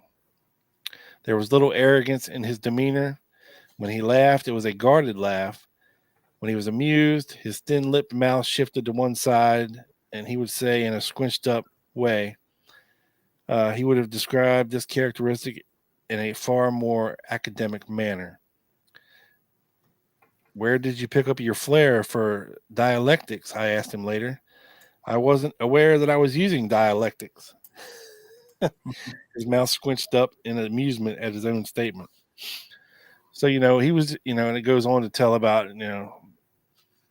I think this is pretty much a transcript of their radio interview, not the long one, but the shorter one. And this is he ends his report this way. He says, "Since President Kennedy's murder, there have been many more reports indicating that Oswald was gun happy. This was never apparent during our conversations. If it had been, I would assure you that there would have been no conversation. In that setting, I almost felt a little sorry for Oswald. His Russian background had been exposed to the public prior that evening, and in the minds of New Orleans, who might have otherwise believed this neat and intelligent young man, the Fair Play for Cuba Committee was inextricably connected with Russia. He even made the comment, 'Well, you've done your job.' With that, we shook hands. Oswald said he was going home by bus and left me at the corner of Toulouse and Royal in New Orleans French Quarter, walking off into the moist night in his heavy iron gray, iron curtain flannel suit, and I never saw him again. William K. Stucky." So wild. I've never heard that characterization of Oswald before, ever. Right? That's different than what you've all heard. And he's writing this to somebody. My guess is he wrote this for the FBI. That's my guess, since he's an FBI informant. So very interesting stuff. But so now let's bounce over to Ed Butler, Joe. Sure. And if you will. Thank you, Scott. You are the man for your $5 character holding their head in their hands saying incredible. Yes, you're pulling Joe out of the swamp since he got us demonetized already for showing that video. Hey, don't Don't. I already we'll know, bro. We'll be okay. That thing is probably William Tchaikovsky or some bullshit that somebody has it copyrighted. Yeah. I'll take responsibility for that. But before we move on from Stucky, I came across some interesting document. The document date was June 75, but it talks about the early 1960s and a July 1962 article in the New Orleans State Item by Bill Stuckey concerning an anti-Castro training base established on the north shore of Lake Pontchartrain. This unit was identified as Interpen, headed by Gerald Patrick Hemming Jr. The article inferred that Interpen was still part of the Frank Ferrini Sturgis International Anti-Communist Brigade, and this unit received nationwide publicity in '67 when New Orleans DA Garrison alleged that Interpen was involved in the assassination of President Kennedy. But so Stucky, the above-noted Bill Stuckey, who wrote the July 1962 article on Interpen and Hemming, is identical with the William Stuckey, who I've interviewed Lee Harvey Oswald during a public broadcast in August '63. And it just kind of goes on to some more stuff. But interesting that I just found this randomly, that Stucky is writing articles about Interpen in the middle of 1962 and happens to find his way into interviewing Oswald a little more than a year later. So, there's obviously a lot more going on with Stucky and everyone, especially. Yeah, real quick, Joe, if we move on, Sure. let's address a couple of these comments here. Sally, did he say these were books? I thought Oswald was a tight ass that got his books from the library. These were pamphlets or little booklets. And what he would do is often write to the Fair Play for Cuba Committee and ask them to send him literature, Right. which they would do. So no, it wasn't like he was paying for this stuff. He was paying for these hands-off Cuba flyers, allegedly, that he was handing out. But the pamphlets were allegedly coming from the Fair Play for Cuba Committee, national office, and possibly whatever he found in the storage closet at 544 Camp Street, possibly. Jennifer, we love you as well. Thank you. Thank you for being here and listening. Yes. Yeah, that's right. South to West, 56 strong. Will we break the 60 barrier? We had 58 a few minutes ago, so don't go anywhere, folks. Go ahead, Joe. All right, so I forgot to mention when I was reading some of the things about Alton Ochsner earlier. That was from Spartacus Educational, of course, a great site, and I of course forgot to mention that, so I wanted to reference them, and that is also where I'm going to be reading some of the bio on Edward Scannell Butler.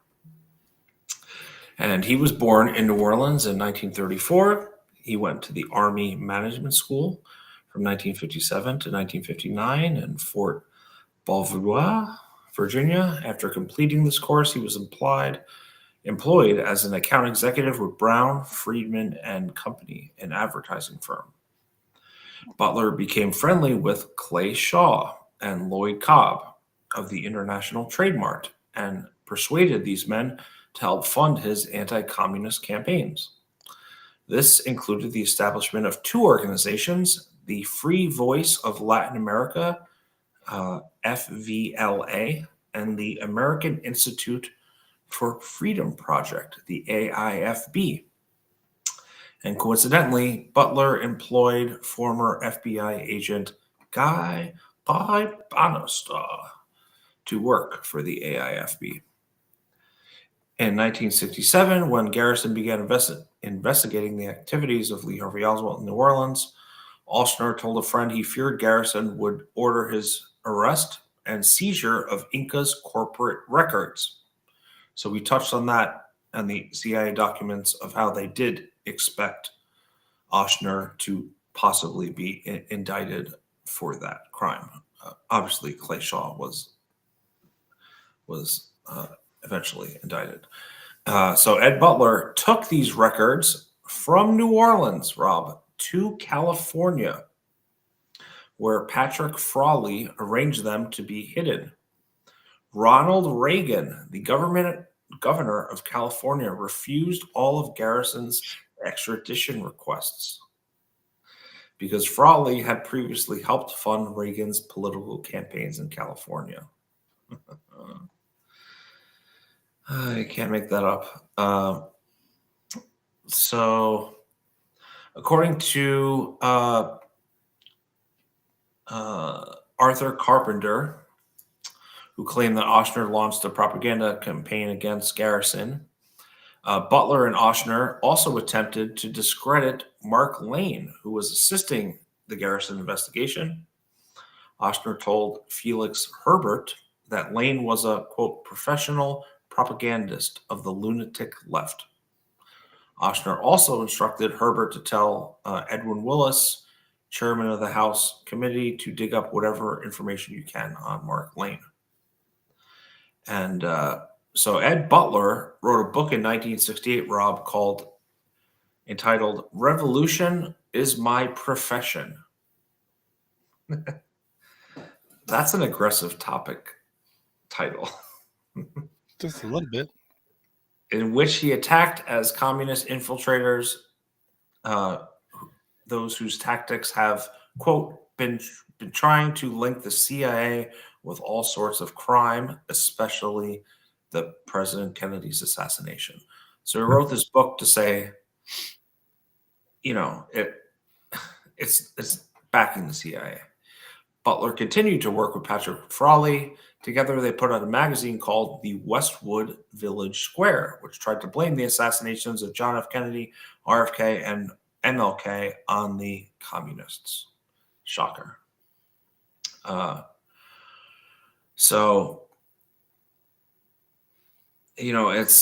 It's interesting because when you think about the role of Butler and Ochsner and everyone else and Stucky, what was their role in the assassination? And like as we mentioned earlier, on that Friday night, Rob, the November 22nd, 1963, someone had provided, I can't remember what news station, although I'm going to play in a second here, with the interview. This one got any background music there, Chief? It doesn't. It's from just check it. It's from David Von Payne's YouTube channel.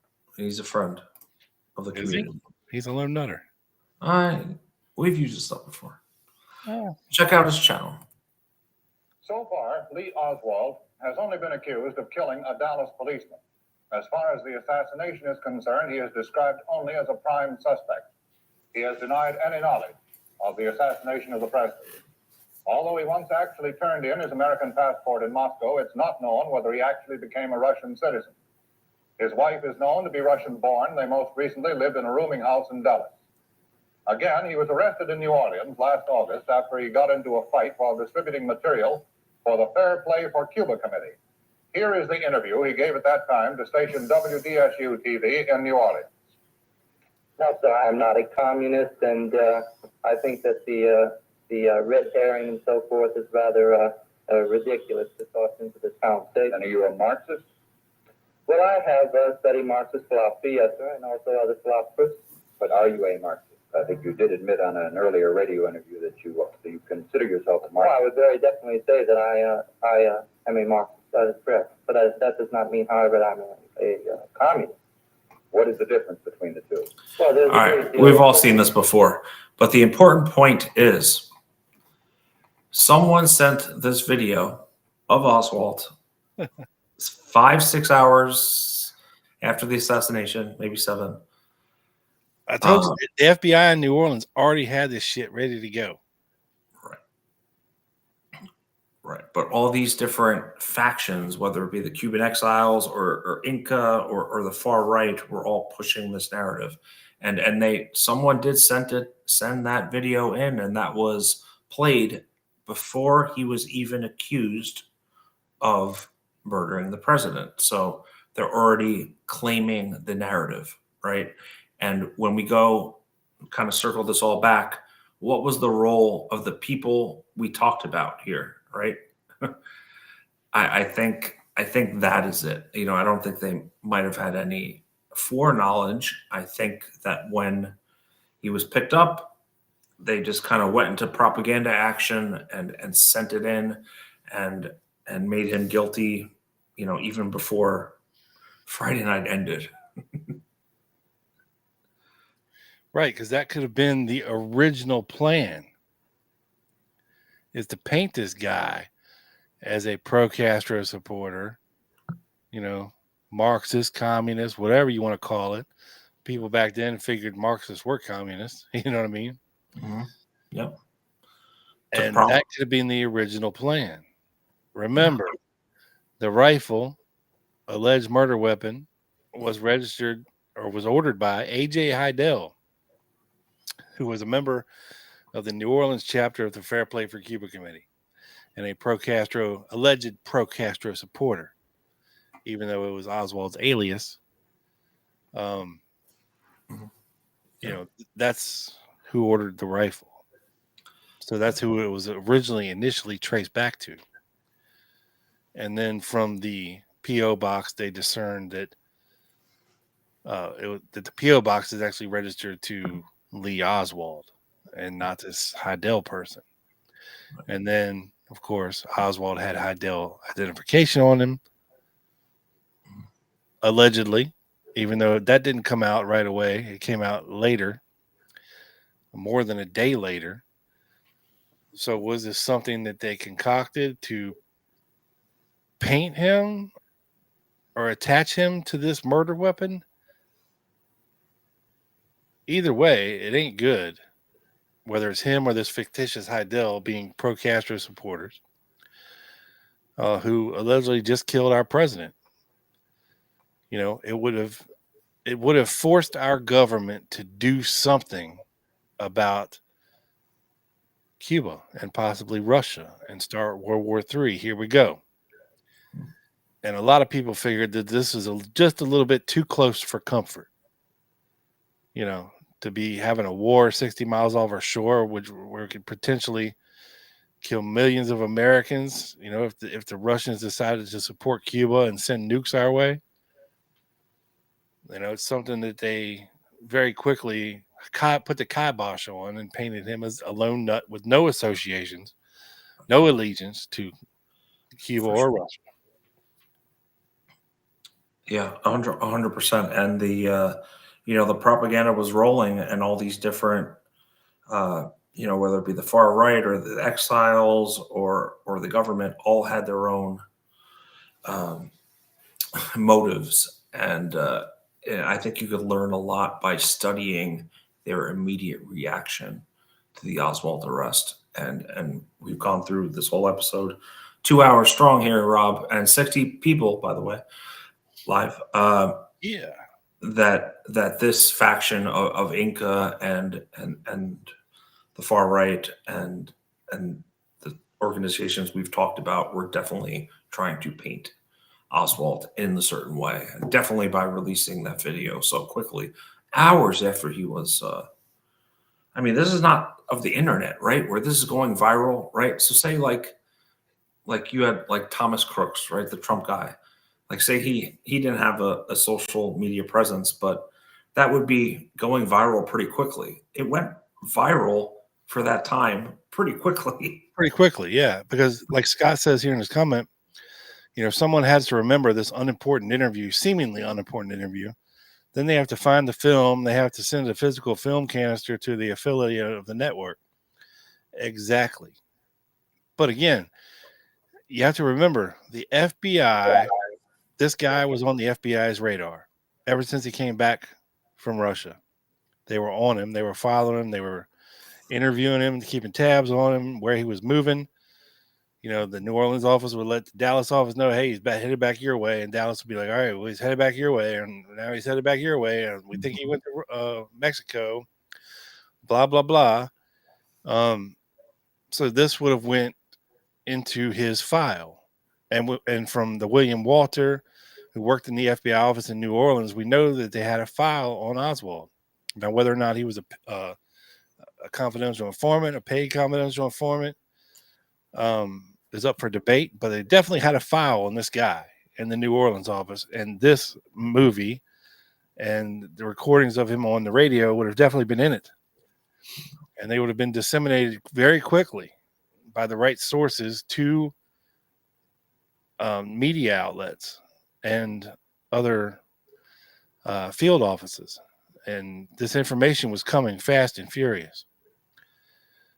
So very interesting. Very interesting. Yeah, for sure. And, I didn't know a lot about Alton Ochsner or even Stucky or Ed Butler, like the details, really, before we were prepping this week. I knew the basics, right? But that's what we do on the show. We try to learn and gain some new perspectives, and hopefully we did that for you tonight, ladies and gentlemen. Yeah. I got one more thing before we go, Joe. All right. And I have here an interview on November 25th, 1963, with a Mrs. Gladys Rogers. Now, I didn't know who this woman is, right? I don't know. I have no idea who she is, but that's the Monday, of course, after. Right.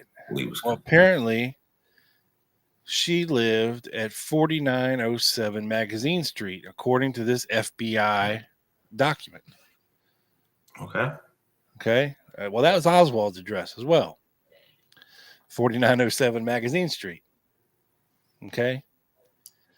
So maybe they got this mixed up a little bit, because I think the 4907 Magazine Street was part of 4905 Magazine Street.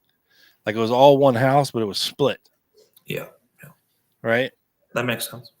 So they interviewed this Gladys Rogers, right? And I had always thought that his landlady on Magazine Street was Mrs. Jessie Garner, who we thought was DAGO's mother at some point, but that's not the case either.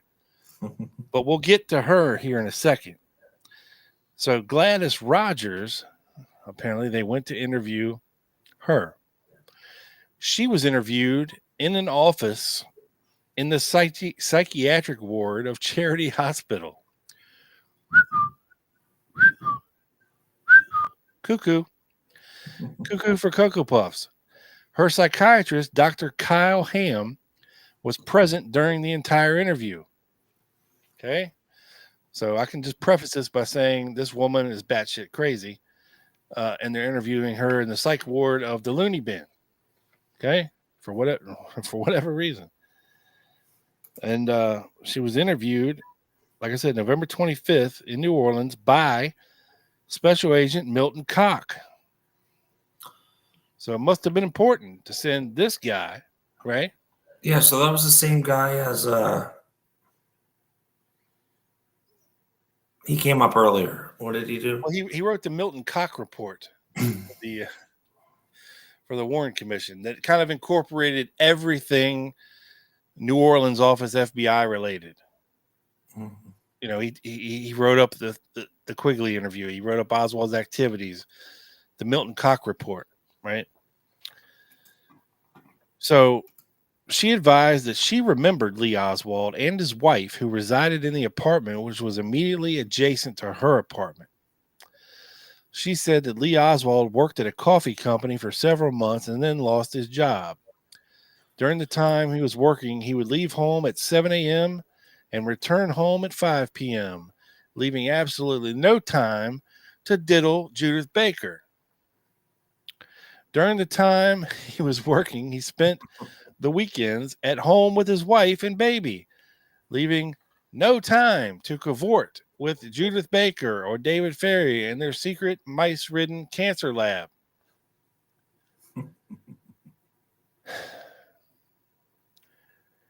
On these occasions, he was casually dressed, usually wearing a dark pair of trousers and a white sports shirt.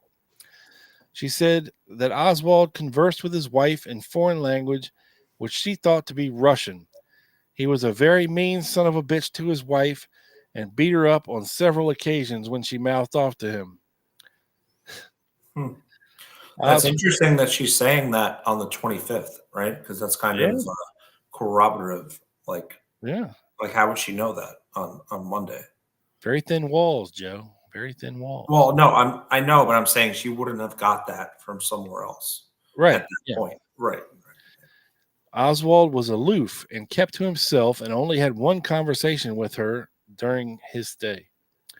On this occasion, he inquired as to why she would raise her goddamn window and leave it in that position for a short period of time and then close it again. Why are you doing that, lady? You're making no sense. Just letting bugs in. She stated that she told him that she was trying to keep the insecticide that she used to spray for ants and other pests from coming in her apartment. In this connection, she stated that frequently she would observe Oswald spraying the under portion of the floors of his apartment to keep away the bugs and spiders. Well, that could make sense because Marina was very upset when she came there for the first time, and it was like a lot of bugs. Yeah, it was probably a roach. Right, I think that's what Ruth said. So you could see him kind of being OCD about that after, right? Yeah. I mean, that makes sense to me. Sorry. She recalled that Oswald had two male visitors who arrived at about 3 p.m. one afternoon. One was a tall, slender individual whose name was Bill Stuckey. He conversed with Oswald about a radio program and instructed him to be at 520 South Broad Street at 4:30 p.m. She advised that the companion of Bill Stuckey was a man named Pete Millar. She heard them mention to an individual named Heidel, but she does not recall in what connection his name was mentioned. Now, either this woman has a photographic memory. That's what's going on here. To remember Bill Stuckey, to remember Pete Millar, to remember the specific address that Oswald was supposed to come to, being 520 South Broad Street at the time, 4:30 p.m., and that the name Heidel was mentioned. All on 11/25, some 3 months later. How would somebody remember all that information, Joe? That's a very good point. I mean, even if she had her window open. And this chick's in the loony bin. That doesn't add up to me. Very odd. Very odd. And I think Stucky said he came there first thing in the morning, not in the afternoon. Right. So I just don't understand. Is this like a falsified FBI report? Littered with pertinent information. It's very convenient. Of a crazy woman who would never know that they lied in the report. Well, Heidel is the thing that really sticks out to me. Well, yeah. How the hell would she know about Heidel? Stucky didn't know. I don't imagine that came up in the conversation if she overheard it and her window was open. Plus she knew where he worked. She knew he lost his job. She knew what time he left for work, what time he got home from work. She knew he didn't leave on the weekends. She heard him fighting, arguing, heard him beating her. It's a little convenient. Mrs. Rogers said that upon one occasion, she observed an individual talking to her husband, Eric, and asked for the location of the Oswald apartment. This was several days before Oswald moved. She described this person as a white male, 5'7", 175, dark complexion, wearing dark trousers and a white shirt, had a foreign appearance, probably Spanish. Now, I believe she's referencing Carlos Quiroga here. Okay. But we know Quiroga visited that apartment on Magazine Street before the fracas, which would have been mid-August or August 9th, right? She's saying that this guy came several days before Oswald moved, which would have been near the end of September. Yeah, that's a big So is discrepancy. Quiroga going back? Or did she misremember something that happened a month before when just a second ago she remembered every detail from the alleged Stucky visit down to the address and the time he was supposed to be there? Something ain't right. Something don't smell right with this report here. Something's off. She recalled that Oswald received a package of books through the mail, excuse me, and said that in his spare time, he always sat on his front porch and read. Now, we know he was checking out a shit ton of library books at this time. We do. But now somebody's sending him books in the mail? Could she have gotten that wrong with pamphlets? Maybe. I don't know. That's the only explanation that comes to my mind. But she specifically said received a package of books through the mail and said that in his spare time, he always sat on the front porch and read. She recalled an elderly couple visited Oswald on 2 occasions, both during the daytime. Once was on a Saturday and once on a Sunday. This couple drove up in a green medium-sized station wagon, and on the last occasion, when this couple called, Mrs. Oswald packed all of her shit and personal effects and went off in the station wagon. So now she's calling Ruth Payne and Michael Payne an elderly couple. But we know Michael Payne didn't go with Ruth Payne to New Orleans. Yeah, and Ruth Payne was in her 20s. Yeah, and she's saying that there was a guy with her. I mean, she specifically doesn't say an elderly woman. Yeah. Says an elderly couple. Yeah, I don't know what to make that. What the fuck is this? Mrs. Rogers remembered that prior to the time Mrs. Oswald left in the station wagon, a young couple in their early 20s stopped in to see the Oswalds, and that they arrived in an automobile, but that she did not know the make or model of the car. She said that she did not see any firearms in the possessions of either Mr. or Mrs. Oswald. Now, 2 things there, Joe. Was this the Quaker friend of Ruth Payne that allegedly stopped by there? Ruth Klopker? Yeah. I'm butchering that. I mean, this woman didn't miss a fucking beat. Yeah, but she didn't come with a guy. She came with her daughter, and I think Oswald had interest in her daughter. Right. Well, I know, but I'm saying this woman didn't seemingly miss anything going on with the Oswalds. She's there for all the highlights. It's bizarre. I couldn't tell you what my fucking neighbors do on a daily basis. You know what I'm saying? I can't. I mean, they literally live 20 feet away from me, and I couldn't tell you who visited them, how long they stayed, what they said. Yeah. Yeah, something doesn't add up here with this woman. No, allegedly Oswald's on the front porch, working his rifle and shit and cleaning it and whatever. But she never sees any of that. She says she blatantly didn't see any firearms in the possession of either Mr. or Mrs. Oswald. She recalled that after Oswald lost his job, a female who wore a white coat and who was thought by Mrs. Rogers to be a welfare worker called at the Oswald apartment. She stated that several days later, Oswald brought home a large bag of groceries, which she assumed he got from either the welfare agency or a relative. I mean, could this be Ruth Klopfer? I mean, I don't think she brought him anything. I mean, at least based on. Or was this Judy Baker? You never know, right? Well, I mean, she had a white coat on, so she had a lab coat on. It could have been her, right? Yeah. Oh yeah, true. But at this time, she was working at Riley Coffee with Lee. Maybe Mary Sherman herself. Maybe. So there's that, right? I'd never heard of Gladys Rogers before, but I had heard of Mrs.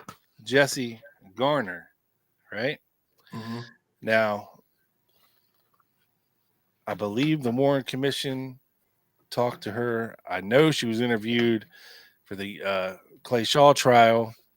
This is what I hold in my hot little hand here, Joe, is her HSCA testimony. Okay. Which is 10 years after the Garrison Clay Shaw trial. Let's see if she changed her story at all. February 20th, 1978, 11 a.m., at her residence in LaPlace, Louisiana, Mrs. Jessie Garner. She was the manager of the premises at 4911 Magazine Street, where Lee Harvey Oswald rented an apartment. Okay, so maybe this house had 3 or 4 different apartments in it. That's what I'm thinking. Because wasn't it 40, whatever, 09 or 07? She had 4905, 4907, and she says 4911. So you're missing 4909. So maybe there was 4 apartments in this house, one house. I think that's very likely. Yeah. So Mrs. Garner reiterated her previous statements as true and offered the following information, which was not part of her testimony as recorded. Number 1, approximately 3 to 4 weeks after the Oswalds moved in, a tall, dark, brown-haired man who identified himself as a Milton Cock. She says Milton Kosh, but it's obviously Milton Cock. Phone number JA2-4671, which was a local number. An agent of the FBI appeared at her apartment and asked her questions about Lee Harvey Oswald, visitors, habits, and personal information. He requested that she report to him by phone any unusual activities. This is interesting because I never heard this before. So again, 3 to 4 weeks after the Oswalds move into the apartment, Milton Cock of the FBI shows up, talks to the landlady, and says, keep an eye on these people and report back any suspicious activity. That's interesting. Yeah. That is interesting, folks. Hella interesting. She didn't contact him until the day of the assassination, though, when she observed Lee Harvey Oswald on her television. His reply was, don't worry about it. Everything will be taken care of. A call to the phone number given to Mrs. Garner shows that the number is the office of the FBI in New Orleans. Number 2, on the night of the assassination, at 10:30 or 11 p.m., a man appeared at the apartment. She assumed he was an agent and let him in. He identified himself as a friend of Lee Harvey Oswald and that his name was David Ferry, and that his library card was found on Lee Harvey Oswald when he was arrested, that he had nothing to do with it and wanted to know, quote, who had been to her house. She made him leave without answering his question. She states that she had not seen this person before, but noticed his unusual appearance, him wearing a wig and having drawn false eyebrows on his forehead. That's pretty accurate. Yeah, but the timing is off. So this would be 10:30 or 11 p.m. the night of the assassination. And we're told that David Ferry left with his boy toys at what? Anywhere from 4 to 7 o'clock? Yeah, early evening. Yeah. So this is putting him not leaving New Orleans until later, which I guess is possible. I don't know. But if it's true, it's hella interesting, right? Don't know if it's true, but if it's true, it's hella interesting. Number 3, that approximately 2 to 3 months after Lee Harvey Oswald's death, Marina Oswald sent her a check for the rent that they owed on the apartment that Oswald never paid. 2-3 months after Lee was killed? Yeah. Okay. I mean, she was balling at that point. People were sending her thousands and thousands of dollars and deals. Yeah, but at that point, you really give a shit about some shithole apartment in New Orleans that you skipped out on fucking $8 or whatever the rent was? No, not really. Not really. That makes I no don't see. sense. I don't see But Marina worrying about that, especially in the aftermath of Lee getting killed. I don't see it. Yeah. it says this check is still being held by the owner of 4911 Magazine Street, one Isabella Dawson of 414 Emerald Street, New Orleans, Louisiana. Phone number 504-288-9120. So So it wasn't cash. apparently not. Apparently she wasn't bullshitting. And apparently this woman, whoever owns that 4911 Magazine Street house, is Isabella Dawson, and she never cashed the check. Maybe she's a great businesswoman and thought, hey, let me hold on to this and I could sell it at auction for 10 times the amount later. And at this interview, a photo book was supplied by this committee, numbers in sequential order 1 to 110, with photos 72 and 73 missing, was viewed by Mrs. Garner. The following photos were identified positively by Mrs. Garner. Number 12 being David Ferry, quote, the man that came to my house.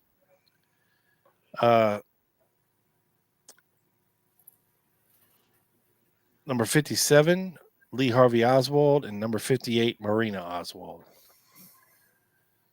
So take that for what you will. John, thank you so much. Appreciate you, brother. Loose Moose Crew in the house. Yeah. You got a lot to catch up on, John. Yes. It's all right. You can always catch us on the replay. But he may have been here for a while and just didn't speak until now. It's all good. That's all true. good. That's true. Yes. But anyway, that's what we got on this deep dive into the Inca connections with Lee Harvey Oswald and his quick very quick assumptions and attributions immediately after the assassination.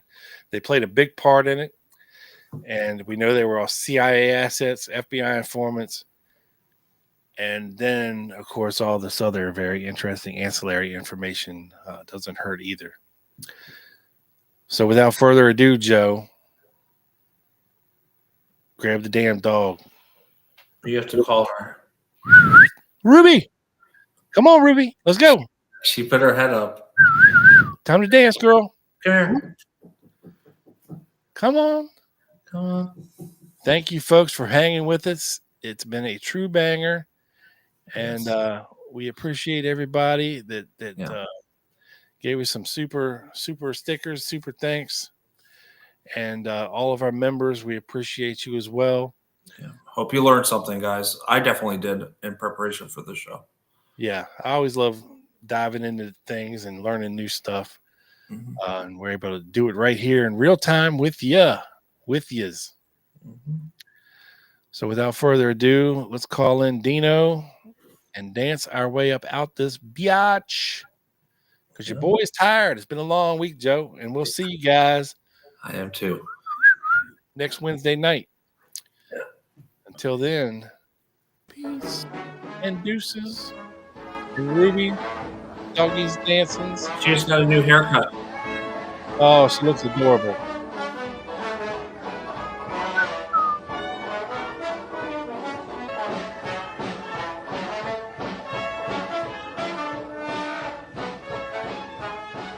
You guys rock. Thanks for hanging out with us. Thank you so much, guys. Everyone. The greatest crimes are committed in the name of justice. The quotation is Jim Garrison's. It could be used for him or against him in this strange case. Good night. Peace. Thanks, Ed. You get your ass back on the show here soon, homie.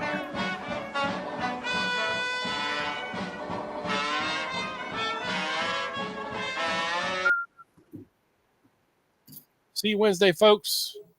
Peace. We are out.